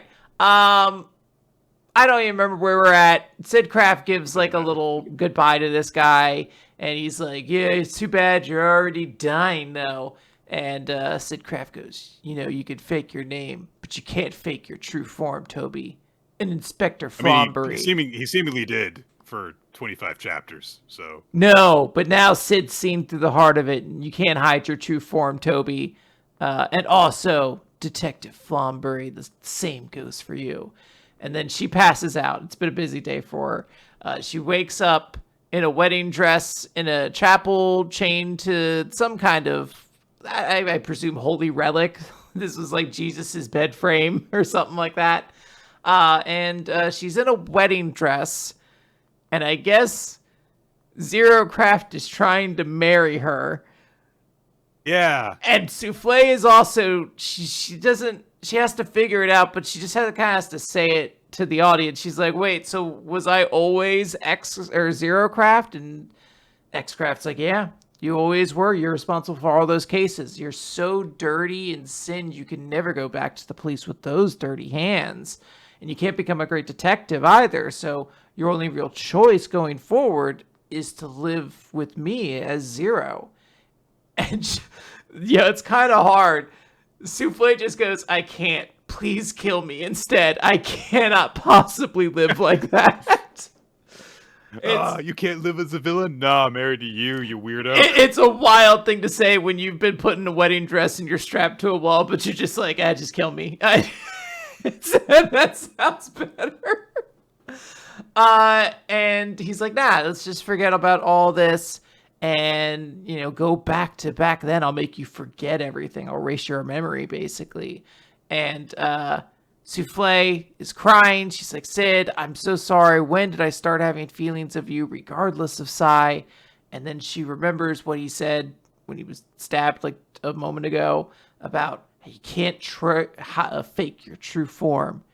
And she stops crying. She's like, wait a minute, Twitter. You're lying, actually. Yeah. Quinn, I'm gonna be honest with you. This is honestly a really disappointing chapter, I feel like, because this is actually something that I think that if it had actually been given time and had been built up to, could have actually been cool in some form. I think this would have actually been a really well done twist if it had been allowed to play out. Like, it doesn't have a chance in the current context, unfortunately. But the idea of Souffle, even for just a little while, being presented as, no, she's been the villain the whole time. It doesn't have to last long. You could do it for just 3-4 chapters and then do a reveal of this, but set her up as if she has been actually planning things, has been hiding these true machinations, has been faking her feelings, or has been letting, but even if we were presented as she has a legitimate split personality in the way that a lot of fiction do, and she has been letting that eliminate her competition for Syd's feelings, and that's why she tried to get Lulu to kill Elio, because that would have taken out both of her competition in some form. There's a lot of stuff that you could do with that, and unfortunately it's so rushed here that we're just never going to see anything with any sort of potential. Of course, it's we get the reveal at the end. It's oh, she's been lied to. It's of course she's been lied to in some form. Obviously, you're not going to actually hold one of the 3 love interests, and now seemingly the one who's going to be true root girl. She's not going to be the one who committed all the murders and stuff. So you just say that those stuff were caused by a different Zero Craft. You're like, nah, that exactly. wasn't. She didn't do that stuff. She just did the mischievous little letters and voice recordings. Anytime somebody was Right, she actually came. in danger, though. Yeah, came up with all the little puzzles and riddles and stuff like that. Yeah, it'd be fucking Uh, wild if they are like, no, that was a split personality that's evil called Zero Craft. Souffle's innocent of all those crimes. It's actually kind of fucked up. You think she'd be implicit in well, any of them? I wasn't saying that was going to be like the conclusion of it, but that would be like how it would have been presented initially. And It would then be you have really to, funny though if they were like, no, she can't help it. Her evil duplicate personality sometimes sends bomb threats to like orphanages. Syd, you have no course but to marry this girl because it's the only way to make sure her split personality doesn't get mad. It's actually kind of fucked up, Syd, if you don't marry her because she's gonna keep sending people to kidnap those orphans. Like, Do you hate orphans, Syd? If not, then marry this woman. this is it's very strange. I don't know what's going on with Syd Craft. Obviously, it seems like it's ending, but like, we don't have any tell that it is yet. Like, we don't have a new date, like our series of series to get added. No announcement yet. And there's 2 series that are just flat out doing significantly worse than this. So we're either up for a large batch sooner than we think, or this series may not be ending so much as it is just like pulling the last ripcord and just trying something different. I don't know how you come back from this. This feels like this the is end burning game all the started. bridges. Yeah, but at the same time, I think we know enough that we know the series isn't ending like next week yet or anything like that. So I just don't know what they do. The end of the chapter is very confusing. I assume it would have been like more established why Twitter Craft's plan is to marry Souffle. Like, I don't quite understand That's such that. a weird extra step. Yeah. I'm like, is she not just like an evil personality inside of her? Can you?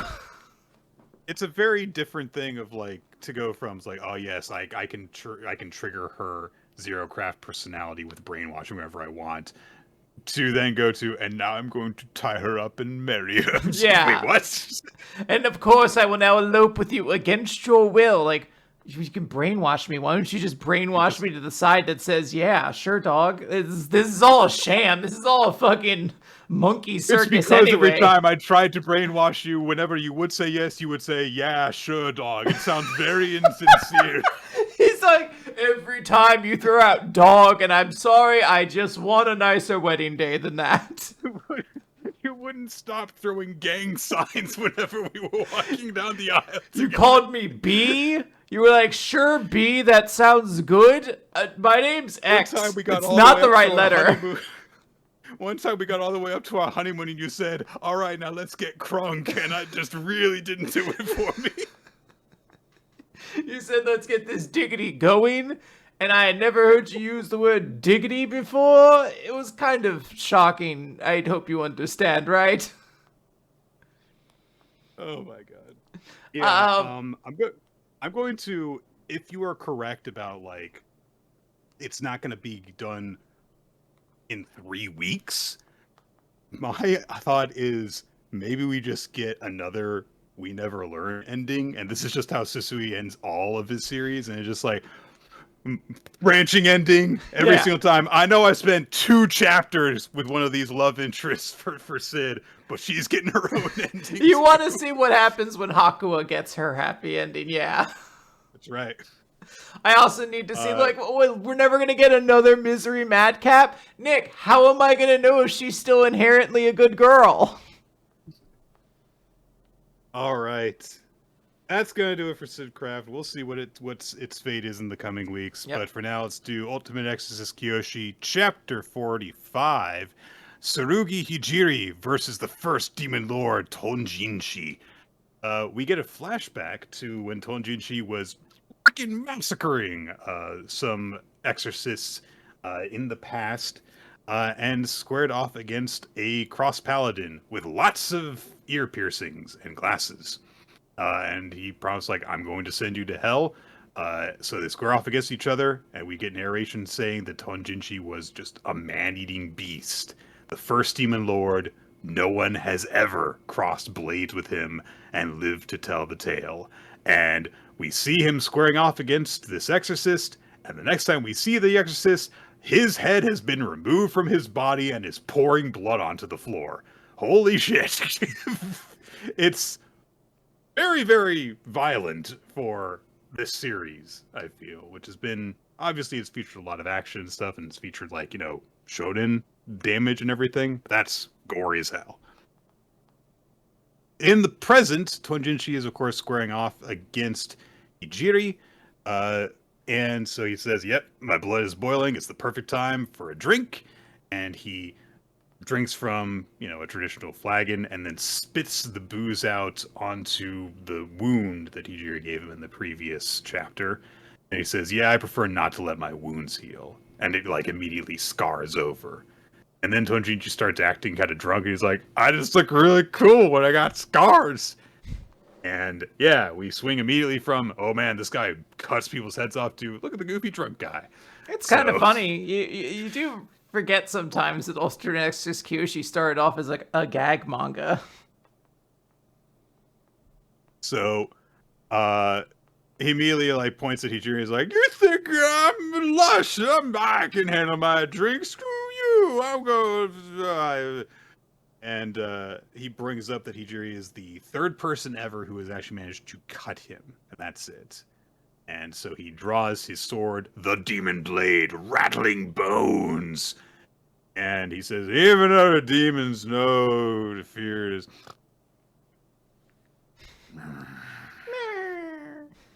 So, Hijiri's like, alright, fuck this. Fuck your stupid katana thing. Big-ass broadsword made of light and thunder. Excalibur! Charges in to attack to attack Tonjinshi, who opens his eyes, and immediately Hijiri gets a visual of himself just being cut into pieces, like his head coming off, his body being bisected, and he goes, what? And then he snaps away, and he kind of just had a little foresight into the future, and realized, if I keep charging, this guy's just gonna kill me. So Tonjinshi says, alright, fine, I'll come to you then. Comes in with a big overhand blow, which Hijiri barely manages to block. And Tonjinshi is spinning around, whirling, doing all these rapid, very powerful cuts. Whenever Hijiri tries to cut back, he just flips his entire body through the air, follows up with his own cut that deals a grazing, but that's gotta suck, blow to Hijiri's stomach. And he's like, shit, he's faster, he's stronger, and I have no clue how he's going to attack next. And he has all this thought in a single moment as Tonjinshi continues to flip through the air following the attack that he fired at him. Tonjinshi lands on his feet, and because he's just done a full cartwheel while being drunk, he goes, "Oh, hang on, I'm gonna throw up." So Hijiri's like, "Fine, one strike." Gets his Excalibur going. It glows with exorcism precip power. And Tonjinshi goes, hold on, that's too much. And Hijiri attacks with Ultra Excalibur. Put an Ultra in front of it. It'll be cooler. Mm-hmm. Big sword slashes. Shoom, all this smoke goes everywhere. When the smoke clears, the tip of Excalibur has been cut off and it's just embedded in the ground behind Hijiri. Tonjinshi says, that was really good. Shame I gotta kill you now. Hijiri gathers up energy again, clears the blade of cursed sin, but Tonjinshi just gets right up in him and goes to attack him. Tonjinshi starts firing swords like lasers. That's how swords do. They're missile weapons. Mm-hmm. But Tonjinshi just easily sidles out of the way, cuts Hijiri again, and this time Hijiri falls to the ground. Tonjinshi says, do you get it now? It's true absurdity. And then he looks up, and he has to dash out of the way as the swords that he drew fired before fall back down. And he realizes, like, okay, that was a cool trick. But your prize sword's broken, your body's broken. What are you going to do? Jiri plants his hands on his knees, forces himself to his feet, and he says, "This is true absurdity. Don't make me laugh." And he recalls when he was told by, oh gosh, oh no, oh dear, forgotten the name. I've forgotten the name, Quinn. Oh well. I wish I could help He remembers being told. Yeah, he remembers being told, "You're the only one who can replace me," and so he says, "It doesn't matter how many of my swords you break, as long as my heart still beats. A crossed paladin like me will never be broken." Of course, he's like been bisect. He's got all these like cuts to where his lungs are, so presumably it sounds more like. But he's still on his feet is the important part. Yeah. That's his gambling boyfriend, right? Sakaki? Yes, I think so. Yeah, okay. Yeah, they're thinking about their friend, their very close friend. Their roommate. They're basically roommates, and how close they are, and that's the person who he's thinking of as he is nearing death as well. It's just a very platonic thing he's doing. It's a cool fight. There was a book that Nicole and I were reading together. It's like a book that I read in like the 90s. But Bible? there is a note about. Oh no, I've never read the twins. But it's a sci-fi book about these aliens who are on this ship, and there is just the little note of like the two of them share a room together, and so we were just both kind of like. And there's a couple moments of like when one is in great danger, the other one is like deathly worried for them, and so we were like, it's just a very platonic thing they're doing. Roommates. Yeah, just roommates. It's like but again, it's like a 90s like young adult book, so it's not going to say anything like that. So. But yeah, we got it. Speaking of series that aren't queer. Explicitly, yeah. This is a great series, though. Why can't I click it though? Marriagetoxin? Yeah, my Marriagetoxin's like all freaked out, unfortunately. I'll take it. Chapter 128. There was no chapter of Marriagetoxin last week, so we were just keep picking up where we left off in the previous episode. Kiyoshi has been poisoned by the head of the Poison Clan, who makes the ultimatum to Gero to either marry this woman right now, or stay true to your will and watch Kiyoshi-san die. And when instructed to make his choice, Gero says, "I'm picking neither. Yeah, I'm gonna cure Kiyoshi myself." Gets out some beakers and some poison, and basically immediately comes up with the antidote for Kiyoshi right there. And things like, look, both the options I've been given lead to a dead end. My only option is to open a new path for myself. There is a very quick, stressful moment where Kiyoshi's breathing is still labored after being given the injection, but they sit up and say, "Hey, yeah, great, thanks, Gero-kun. He's fine. Has been cured." So the sensei says to Kirara, the clan head, like, "Oh, okay." So Kirara says, "Hey, you pass." And she apologizes to Kiyoshi and says, "Well, just a little test. It puts you on the brink of death for a little bit. You would have been fine even without being administered a cure. And you did well too, Teruaki, who was posing as the mystery bride that Kara was going to have to marry, I guess." Yeah. And he just immediately takes the hood off. He's like, "Yep, glad to help. Glad to be of service." As it says, I assume it looks like wiping the lipstick off. Yep. That's all you need. So, Kirara says, "If you had gone against your own will and agreed to get married, or if you had left Kiyoshi-san to die, then I would have wed you off with some random partner by force. Now you can go and live as you want." And she picks up some seedlings, which immediately sprout into flowers as she throws them up into the air, like big celebration. So just a little note there of like, oh, huh, Maybe that's how she was able to poison Kinosaki without Gero realizing it, is that there was no poison in it to begin with, and she poisoned it right there as it was happening. Mm-hmm. So she's, like all smiles, you have my full support, and Gero says, no, you don't get to write this off just like that. He says, Kinosaki is a really nice person, stood tirelessly by my side every step of the way, forced life and limb, faced danger after danger, and still has always been patient and understanding with me. No words could ever express how grateful I am. Dare lay a hand on Kinosaki even as a joke, and I swear you'll see me bare my fangs. And Kinosaki gives him a look of, oh. So there's a stressful moment there, of course. No one else speaks. Gero addresses Teruaki as well. And is like, you shouldn't have gone along with this plan. What the fuck's wrong with you? I'm disappointed in you, fuckface. I'm disappointed. So he's like, I'm so sorry. I'm sorry. But Gero's like, we're leaving. Come on, Kinosaki. Let's go. There is a brief moment, because Kinosaki can't just leave, where Sensei blindfolds him again and whispers something in Kinosaki's ear that we are not privy to. So Gero leads Kinosaki off, gets off the compound, and bows like full Dogeza to Kinosaki and says, I'm so sorry. I'm so sorry that I let you be dragged into this. I should have just refused that during the call that I received. And Kinosaki is just like all smiles and is back to being to their regular cheerful selves and says like, it's okay, turned out for the better. And now your grandmother is on board with this. So we can just like do the search and everything's fine.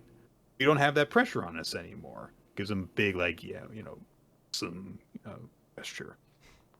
And then Kinosaki's like, anyway, we're going for steak. You're buying for me. So that's a nice little moment. And then we cut back over to the Poison Clan. And Kirara is attending to some sort of plant, is snipping away leaves from it, pruning it. And Sensei says, what did you think? Was Hikaru-sama up to caliber? And Kirara says, I made the right decision leaving him to you. Which Sensei smiles about. It's a rictus grin, let's call it that. He seems to always kind of have that smile. I don't think he doesn't ever kind of look like that. I think even when he gets like scared when Gero's serious, he still kind of has a little bit of a smile. His teeth are closed finally, but like you can tell there's still like a smile naturally wanting to be on that guy's face. Kirara notes that Gero is the third in their clan's history to unlock Poison Blood Unleashed, and also demonstrated tremendous bloodlust in that confrontation. So she says he has a bright future ahead. Sensei is very grateful to hear that, but he says, I believe you're not satisfied yet, are you? Please leave this to me. I already have something very special prepared. And Kirara finds this kind of amusing and says, Nabe's death, the Fire Clan's fall, and the list goes on. I wonder how much of it all was your handiwork, Nasu. And we again get a little flashback to when Nasu, Sensei, was whispering in Kinosaki's ear, but again, don't see what they said in that moment. And Kirara ends the chapter with her newly pruned plant, her little flower arrangement, by laughing in a way that's not scary at all. That's it. I wasn't trying to, I don't know enough about flowers to know if I'm meant to read any intention behind the flowers, but I did notice that it does seem as though there's about 5 different arrangements there. 5 is a somewhat prominent number in the series, the 5 different clans. 5 clans. And I also wasn't sure if this is maybe meant to represent the 5, because there's 7 girlfriends, I think. Well, Yeah, depending on how you count it, there are seemingly 7 potential love interests at this moment And we for Garo. know Yes. at least 2 of them have had run-ins with Sensei, so I didn't know if the 5 flowers are meant to represent the 5 girls that maybe have it. Yeah, I have no idea. Yeah. I will say that I was initially kind of upset by this chapter because the previous one left us on such of like, holy shit, what a cliffhanger, what's going to come from all this, are we going to see developments and stuff, and this chapter said not yet, and it's like, oh, fine, I guess we'll wait. But there are a lot of cool things that happen in this, not least of which is just Garo just being really cool Yep. and protecting Kinosaki's in a very passionate way that we have not seen from him in a while. And it was nice to get that in this confrontation that he has with his own family. The person that he is really going for is not, like his potential bride out of the ones that he is currently pursuing, but Kinosaki, the one who has been there with him the whole time. And it was nice to have that. Yeah, absolutely. Nick, new Exorcist. We missed a huge chapter last week, so we can't not discuss this humongous big chapter where they fish for goldfish and do a haunted house. Yeah, it's chapter 99. The previous chapter was that festival. It did finally actually happen. And at first Gakuro had like 6 girls just draping off of him. And then they were like, let's have him go, like one-on-one with some of the girls for a bit. But it was like, Koga. What is her character again? She's kind of like a little kid. She gets... Yeah, I love the one where they're like... They really... Oh, she's the girl from his past, by the way. They really fucking did Koga dirty where they're like, yeah, she does want to be here. She is romantically interested in him, but she's basically a child. She's such a little girl, basically. She won't even know what to do with him. And it's like, let's all let her have a turn so that the rest of us with a real shot Just can get her take turn out of the way.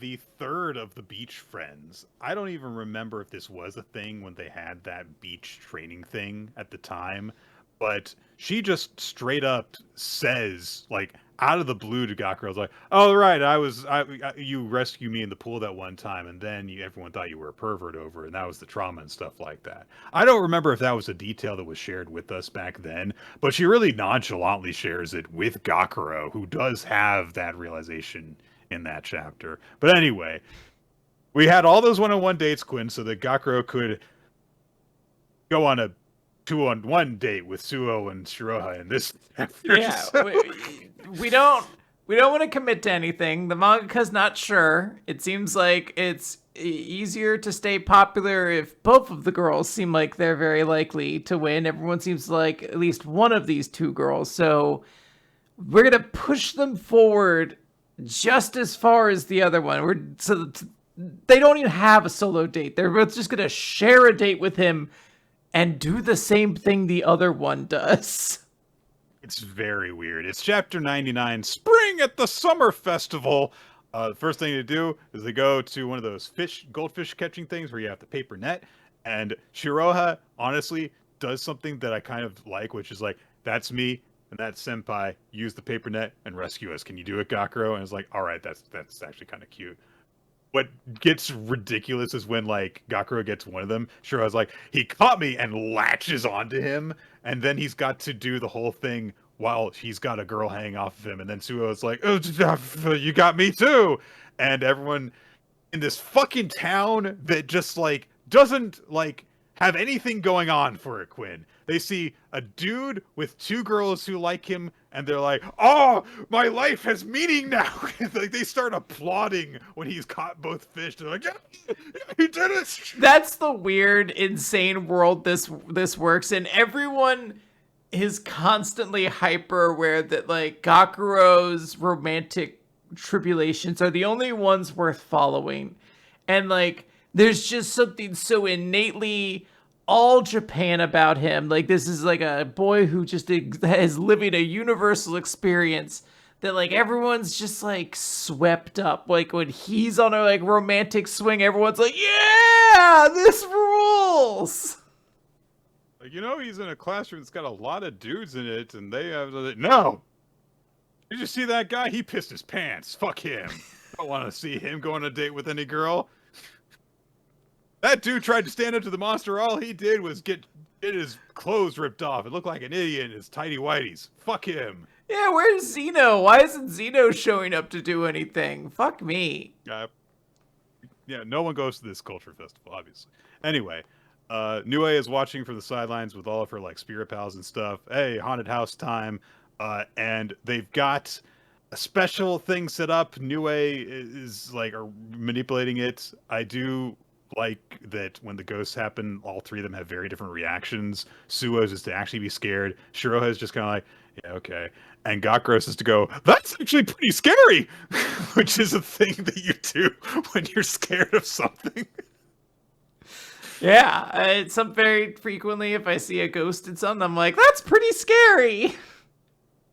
The next stage of Nue's plan is implemented as somebody drops a spider in front of Suo's face and she stumbles away and then falls down a trap door! Hopefully she doesn't break her fucking ankles doing that. There is an evil voice that comes over the intercom that says, we have your princess. You must overcome all trials ahead to retrieve her. By answering questions and going on branching paths. Okay, so... questions are just like layups, like, is the lady with you precious to you? And Gakuro's like, that's a pretty nosy question. It's like, not really. She's like, are you gonna say no to anyone that you do this with? It is one of these things you're like, this boy really hasn't had to make too many decisions. They kind of just happen around him. The only actually really intrusive thing that happens is that they say, like, have you two kissed yet? And Gakuro's like, well, no, we haven't. And Shiro has to be like, actually, we should. Yeah, actually, a little bit. To go through the other door, yes. Which, that makes sense. Gakuro was, like, drowning when she kissed him, so he was not really conscious for that. Then they get to one that's like, the final question is, will you help each other? It means in sickness and in health, okay? And Gakuro's like, oh, all right, fine. And then they get to a fucking wedding chapel in a haunted house. Best haunted house ever? Question mark. And so Gakuro's like, this seems like extreme meddling. It's been your whole life for this entire series. It's just being meddled with, Gakuro. Why are you surprised at this point? All of them are like, kiss, kiss, guys, kiss. Come on, just kiss her, Gakuro. And Gakuro's like, no, come on, Fuji, let's get out of here. And Shiro has, really, like flustered. Yeah. Just a little. And then Gakuro falls down a trap door. Falls in front of another door. Oh my god. My jump glitched out and just showed the wedding chapel entrance again. That kind of feels like what actually happens. It's a little bit better. And we're just gonna do this again. Same gimmick. What if he had to get really lovey-dovey with this girl? Do you think he could? I don't know. Oh man, she's all snow whited up. Why are there fucking gnomes here? So Gakuro just grabs Suo and runs off instead of kissing her. Suo is like pretending to be under a spell so that Gakuro will kiss her because these girls don't understand that you can just, tell a guy that you're interested in him. So Gakuro's like, if you don't wake up, I'm actually gonna kiss you. And Suo just kind of goes, I'm really unconscious now. I could. Oh, I was awake for a moment, but now I'm super unconscious. That's only something an unconscious person would say. Then she goes, oh, what, you weren't going to kiss me? And Gakuro's like, don't tease me. I can. And Suo's like, I know. And then she just completely destroys the clutch with this gear shift, just leads up and kisses him on the cheek. All right, fine. So she's like, oh, we can't do anything unless we kiss, though. So let's go. Yeah. So they meet up with all the other girls outside, and all three of them are kind of embarrassed. And the other girls are like, don't make progress when we're not looking. And then Sujita's like, I am a main love interest too. Goes after Gakuro and is like, I want to go through the hot house too. Let's do it. It's like, oh, I kind of only had the one ticket. I used mine. You can't get another one. I'm gonna have to go around out and leave the whole park and come back. And then just like everyone just goes too, like including Shitatsu is like, let's all just go in. And then like they play rock paper scissors to decide who takes what hand and who is like, and they're like, I'm gonna ride on his back, I'm gonna grab around his stomach and stuff. And finally, Ishu's mother figure just boom, jump scare is there over Kakuro's shoulder. We have this insanely stupid chapter from beginning to end, and then a jump scare of this terrifying demon showing up to interrupt it and being upset that Gakuro is basically in her eyes cheating on Ishu. That's it. It's confusing because I know it's here to actually make sense in context for why we spent like 3 chapters dealing with those characters before. Like, this is the payoff to that. And I'm still just kind of, I don't know, existing in this weird whiplash of like, I mean, are they going to do anything with any of these girls though? Like, is this thing actually getting resolved here? Or are we just going to like end this with him being like, I think it's one of you two. Or any of you, just in case, like, at some point. I'm your sister. I'm keeping that one on the table.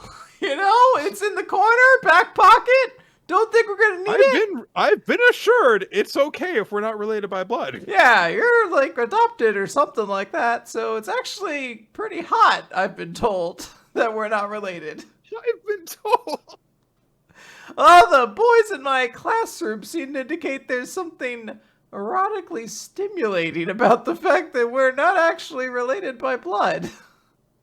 And they only think one of, or multiple of us are siblings. They don't know the truth. All right, Akane-banashi. Oh. Deus Exorcist is going to chapter 100 next week, Quinn. Yeah. Chapter 100. My God. Imagine if we were saying that, like, green, green, green, just chapter 100.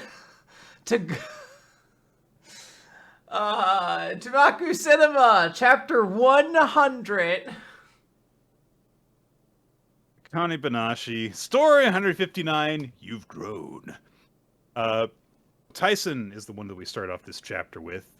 Akane had an important discussion with Miku, the bartender at the restaurant she occasionally helps at, and he gave her some advice that seemed to really like be the final thing that she needed to put things together, which was, hey, sometimes when I put something on the menu, it's just something I want to make, and sometimes you just want to make you just got to make the thing you want to and bring everyone around to your line of thinking. Akane's connection was that the two things that she'd been told by Shomei and by Isho were actually the same thing, but she didn't explain how yet. So we'll see how that's going to go. Tyson goes to the event, to the contest, and is just, like attending like in street clothes. But he runs into Zenmai, stupid braid guy. And he says like, oh yeah, it's been a long time since I've seen you. It was just back when you introduced yourself to Master Zen Show. Are you like assisting someone today? And he brings up like, he's like, oh man, I didn't expect that this was going to be such a hardcore competition. Obviously, Shomei is the judge, but this is the first year for this prize. And it seemed like a lot of people in the biz were just kind of like waiting to see if it would make a big splash. And look at all these media people. This is huge. This is a huge opportunity for everyone here to stand out. But the problem is all the attention is concentrated on just 2 people, Hikaru Arakawa and Karashi Sanmaite. And the 2 of them, we cut over to, they meet up, and Hikaru says, are you part of a talent agency? Is that your manager? And it's Hane. It's Karashi's childhood friend that we got to meet in that focus chapter on him. And she says, like, yeah, I, like, kind of handle his business affairs. And immediately she gets vibes of, like, oh, wow, Karashi is, like, close associates with this gorgeous celebrity voice actress. And is like, oh no, how the fuck did Karashi get to know her and stuff, and is kind of doing the I'm not jealous, but she's jealous kind of thing with herself.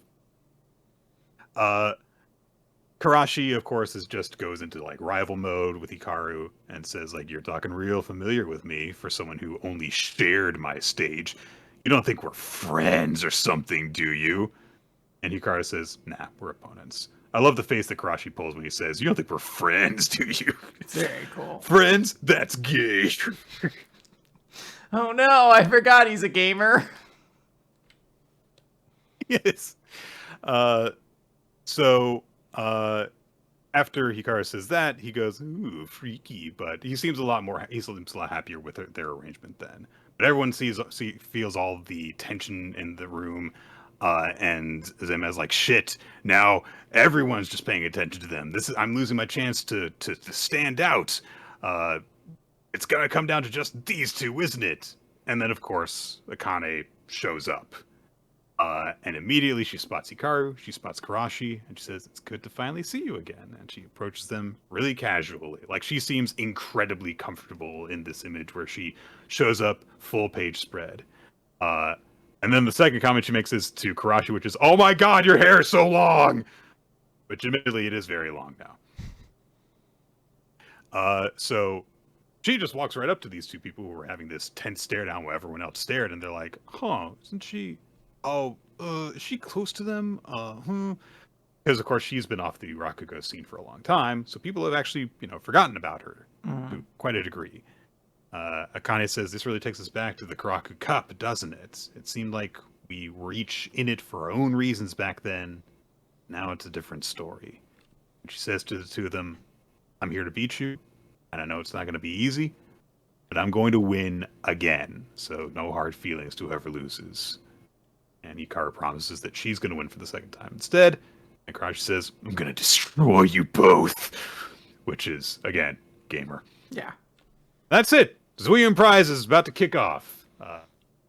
So it was nice to see this little reunion. Cool to see that. And I like the reiteration that like Akane does not have the same pull as these two because she has been away for so long. Yes. She is still kind of the underdog to a lot of the audience there. All right, Nick, let's... Yeah, I just want to say I'm excited to see what the hell Akane's solution was, because it seemed like, in a way, she was going to not follow the instructions based off of what Miku said, but it seems like that's not the case. It's weird. Yeah, we will have to see exactly how she's going to interpret this, but we are going to wrap up our manga this week, of course, with One Piece chapter 1149, 1 second.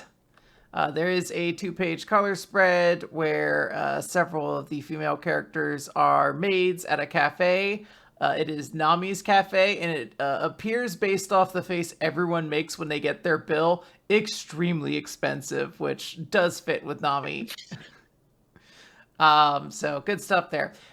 We opened the chapter as Scopper Gabon had just shown up and cut off one of Summer's hands, and just knocks him down, just straight up kind of takes him out. Summer's just screaming in pain. Everyone's like, "Wait, that worked on him. How did that work on him?" But Gabon's like, I'm getting rusty. So he starts swinging around, getting back to action. And Summers is able to kind of defend himself right now. And he's like, "Hey, Mountain Eater, what are you doing in Elbath right now?" And the other Straw Hats get to kind of catch up and all realize that this person is Scooper Gabon, right hand of the King of the Pirates, the counter. Like everyone's now on, well, I shouldn't say everyone. Luffy doesn't know yet. Actually, the 3 characters who probably know the most are the 3 who don't know yet. It can be generally assumed that Luffy doesn't know most things, Quinn. Yeah. But it is also noted that his attacks are doing damage against Summers.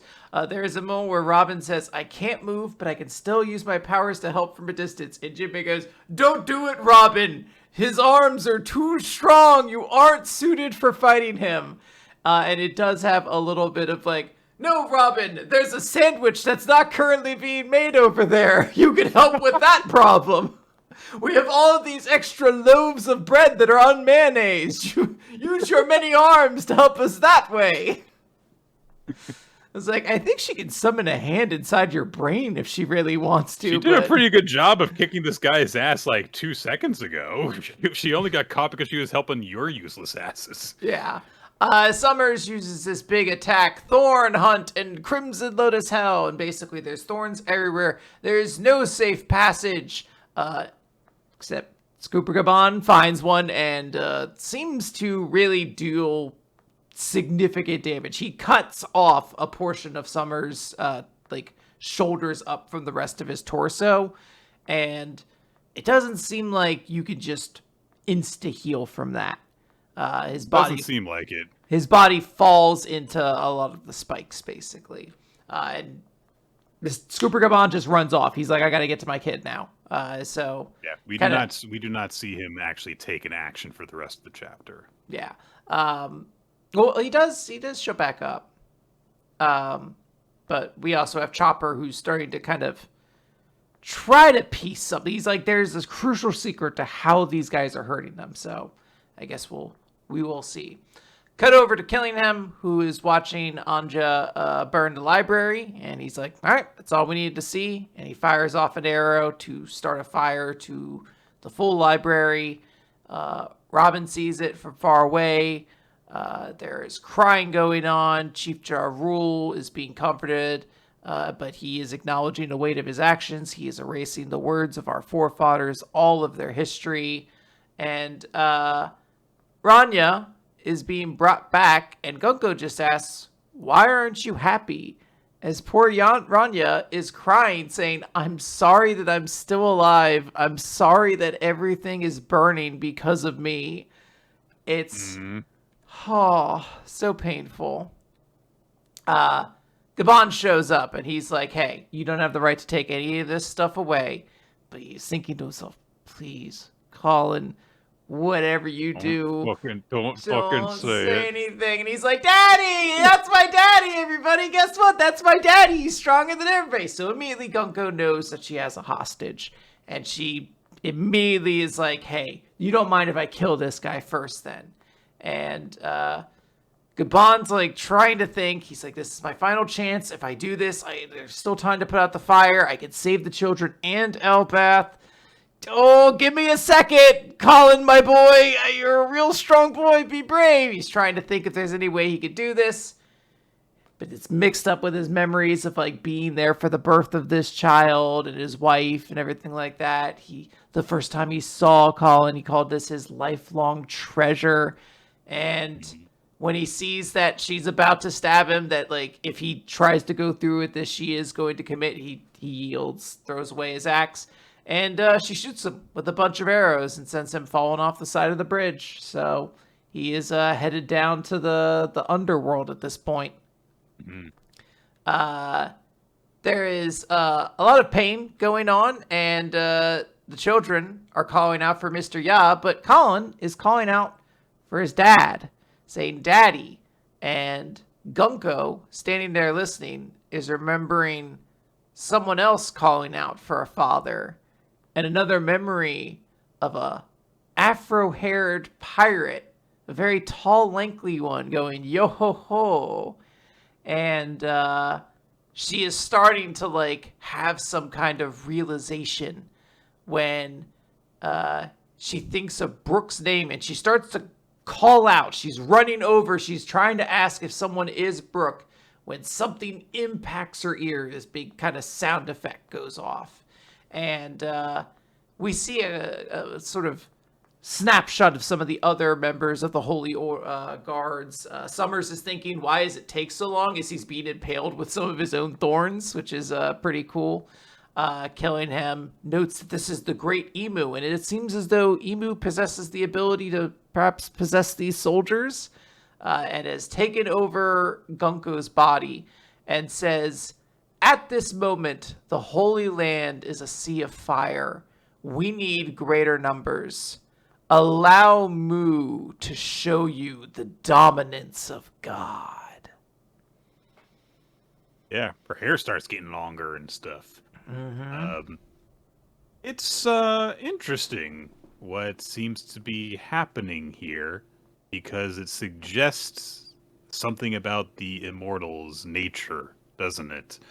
Um, but yeah, we'll see how that develops. I really liked the tension as Colin was held at Gunko's mercy, and it really did seem for a second because Mr. Ya had that chance where he defeated the previous guy in an instant. It's like, oh, maybe he could do it still. Yeah. But of course, it's like it's too big a risk for him. He can't risk the life of his son. So when you have that moment of him giving up, it's like, yeah, it makes sense.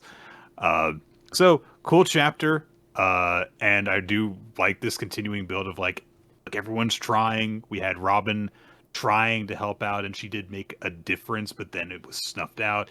Scapper made a difference, but then it was snuffed out. So we're losing our chances, and meanwhile things are getting worse and worse because the library is on fire, and more Straw Hats and allies are being taken down. So good stuff. Yeah, so the thing that has me most excited is obviously Brooke has some connection with this girl. It's not quite clear exactly what it is yet. Obviously, the quick implication here is that she has some kind of connection to Brooke that maybe is connected to her own father. Now, we don't know a ton about Brooke's life prior to him joining the Rumbar Pirates. I believe his previous job was Royal Guard, but we really don't know the specifics of that. We have not gotten an indication that he ever left a daughter behind. And this may not be a daughter situation. This may be like a Shanks and Luffy situation where this is just a friendship he struck up with a girl in his time on the island. That's still 50 years ago or so. So it is very interesting to think what is going on here. Yeah. Emu seems How to does be she able have to. that memory when she does not seem to be 70 years old? Emu seems to have the ability to possess members of his royal knights. So I don't know. Nothing. There's a lot of questions currently still going on, and I'm excited to see it. I'm just mostly excited to get more Brooke. That's a character who I feel like has kind of fallen to the wayside a little bit, especially post time skip. So I'm excited to hopefully see him get some focus. Yeah, he's really only done really small things every now and again. Kind of scattered around with his soul form, had very occasional fights here and there, but very little in the way of feeling like his character is relevant to something since at least the time skip. Yeah. So this is definitely a change in that, and it looks like it's a potentially heart-wrenching thing based off of the small flash that we got there from Gunko's perspective. So we'll see. Yeah. What did you think of the manga this week? What's your favorite chapter? This was a really good week of manga. I'm bummed we couldn't talk about the week we missed. But I think this was still actually a really, really good week. Most of the series that were good last week stayed good this week, so that kind of helps. But I think my favorite is probably Ichi the Witch. I'm such a slut for any time you start drawing a little map to show where the characters are during an arc, because then that lets me know that you actually know where they are in relation to each other, and then I feel pretty satisfied. I'm like, okay, cool. These aren't just nebulous fights taking place in a void. So I thought that was really cool, and I love the rope dragon that was shown. I love the emotion of the flashback. Everything's looking really cool. So Ichi the Witch is my chapter of the week. And I think I'm going to give my character of the week to Garo, because I really do like that moment where he's just like, Kinosaki is a good fucking person. I don't care if it's ever for some test or something like that. If you mess with him again, I will absolutely destroy you. It's a very cool moment. Yeah. Also not really defining their relationship. There's no moment of him saying Kinosaki is my very good friend or anything like that. It's just Kinosaki is a really good person who has stood beside me, and they deserve to not be treated like this. Yeah, but not really personalizing the sentiment as much as that there is a close personal bond between them at this point. Which seems to be a thing that Garo kind of does struggle with on a lot of fronts. So it makes sense. I am going to 100% echo you. Oh, wow. So Garo is my MVP. Ichi the Witch is my chapter of the week for all the same reasons that you said. I really liked the brutality and the imagery of the illusion that Gokuraku is suffering under. And I also really liked the rope dragon. It was such an unexpected visual to come across the first time that I read it. It was almost cartoonish, but then like seeing how easily she was handling this thing that was supposed to be like a really dangerous threat, maybe go like, hell yeah, go Tesker's rules. That she's just like casually handling it while all the important stuff, is just happening with Ichi and with Gokuraku. Yes. And then Garo, what a great moment. Just like, what a cool, badass moment for him standing up for Kinosaki like that. And then just being like, I'm going to fucking cure them myself. So the audience, by the way, agreed. This is unanimous. Everyone, Ichi the Witch and Garo. So we all stood fast together, except for those of you who didn't agree with the majority in the audience program. But that's what free will's about. That is, so that we can all see the same thing. Thank you guys for joining us for Weekly Manga Recap. We'll be back next time with more manga. Yes. We do the show Wednesdays in the evening, usually starting around 7:30 Eastern time here on twitch.tv/RoloT. We also have past episodes which are gathered on weeklymangarecap.podbean.com. You can also listen to it on iTunes and Spotify, and the video version gets posted on YouTube, youtube.com/weeklymangarecap. We also have title cards on some of the videos over there, done by Steve Man, whose artwork you can check out by just searching for Steve Man Art. Posted in a number of places, and the opening sequence to the video version is done by Marriagetoxin and Wensleydale Cheddar. We also have a Discord, which is linked wherever the show is posted to. So if you listen to it on Podbean, if you watch it on YouTube, there will be a link to the Discord community.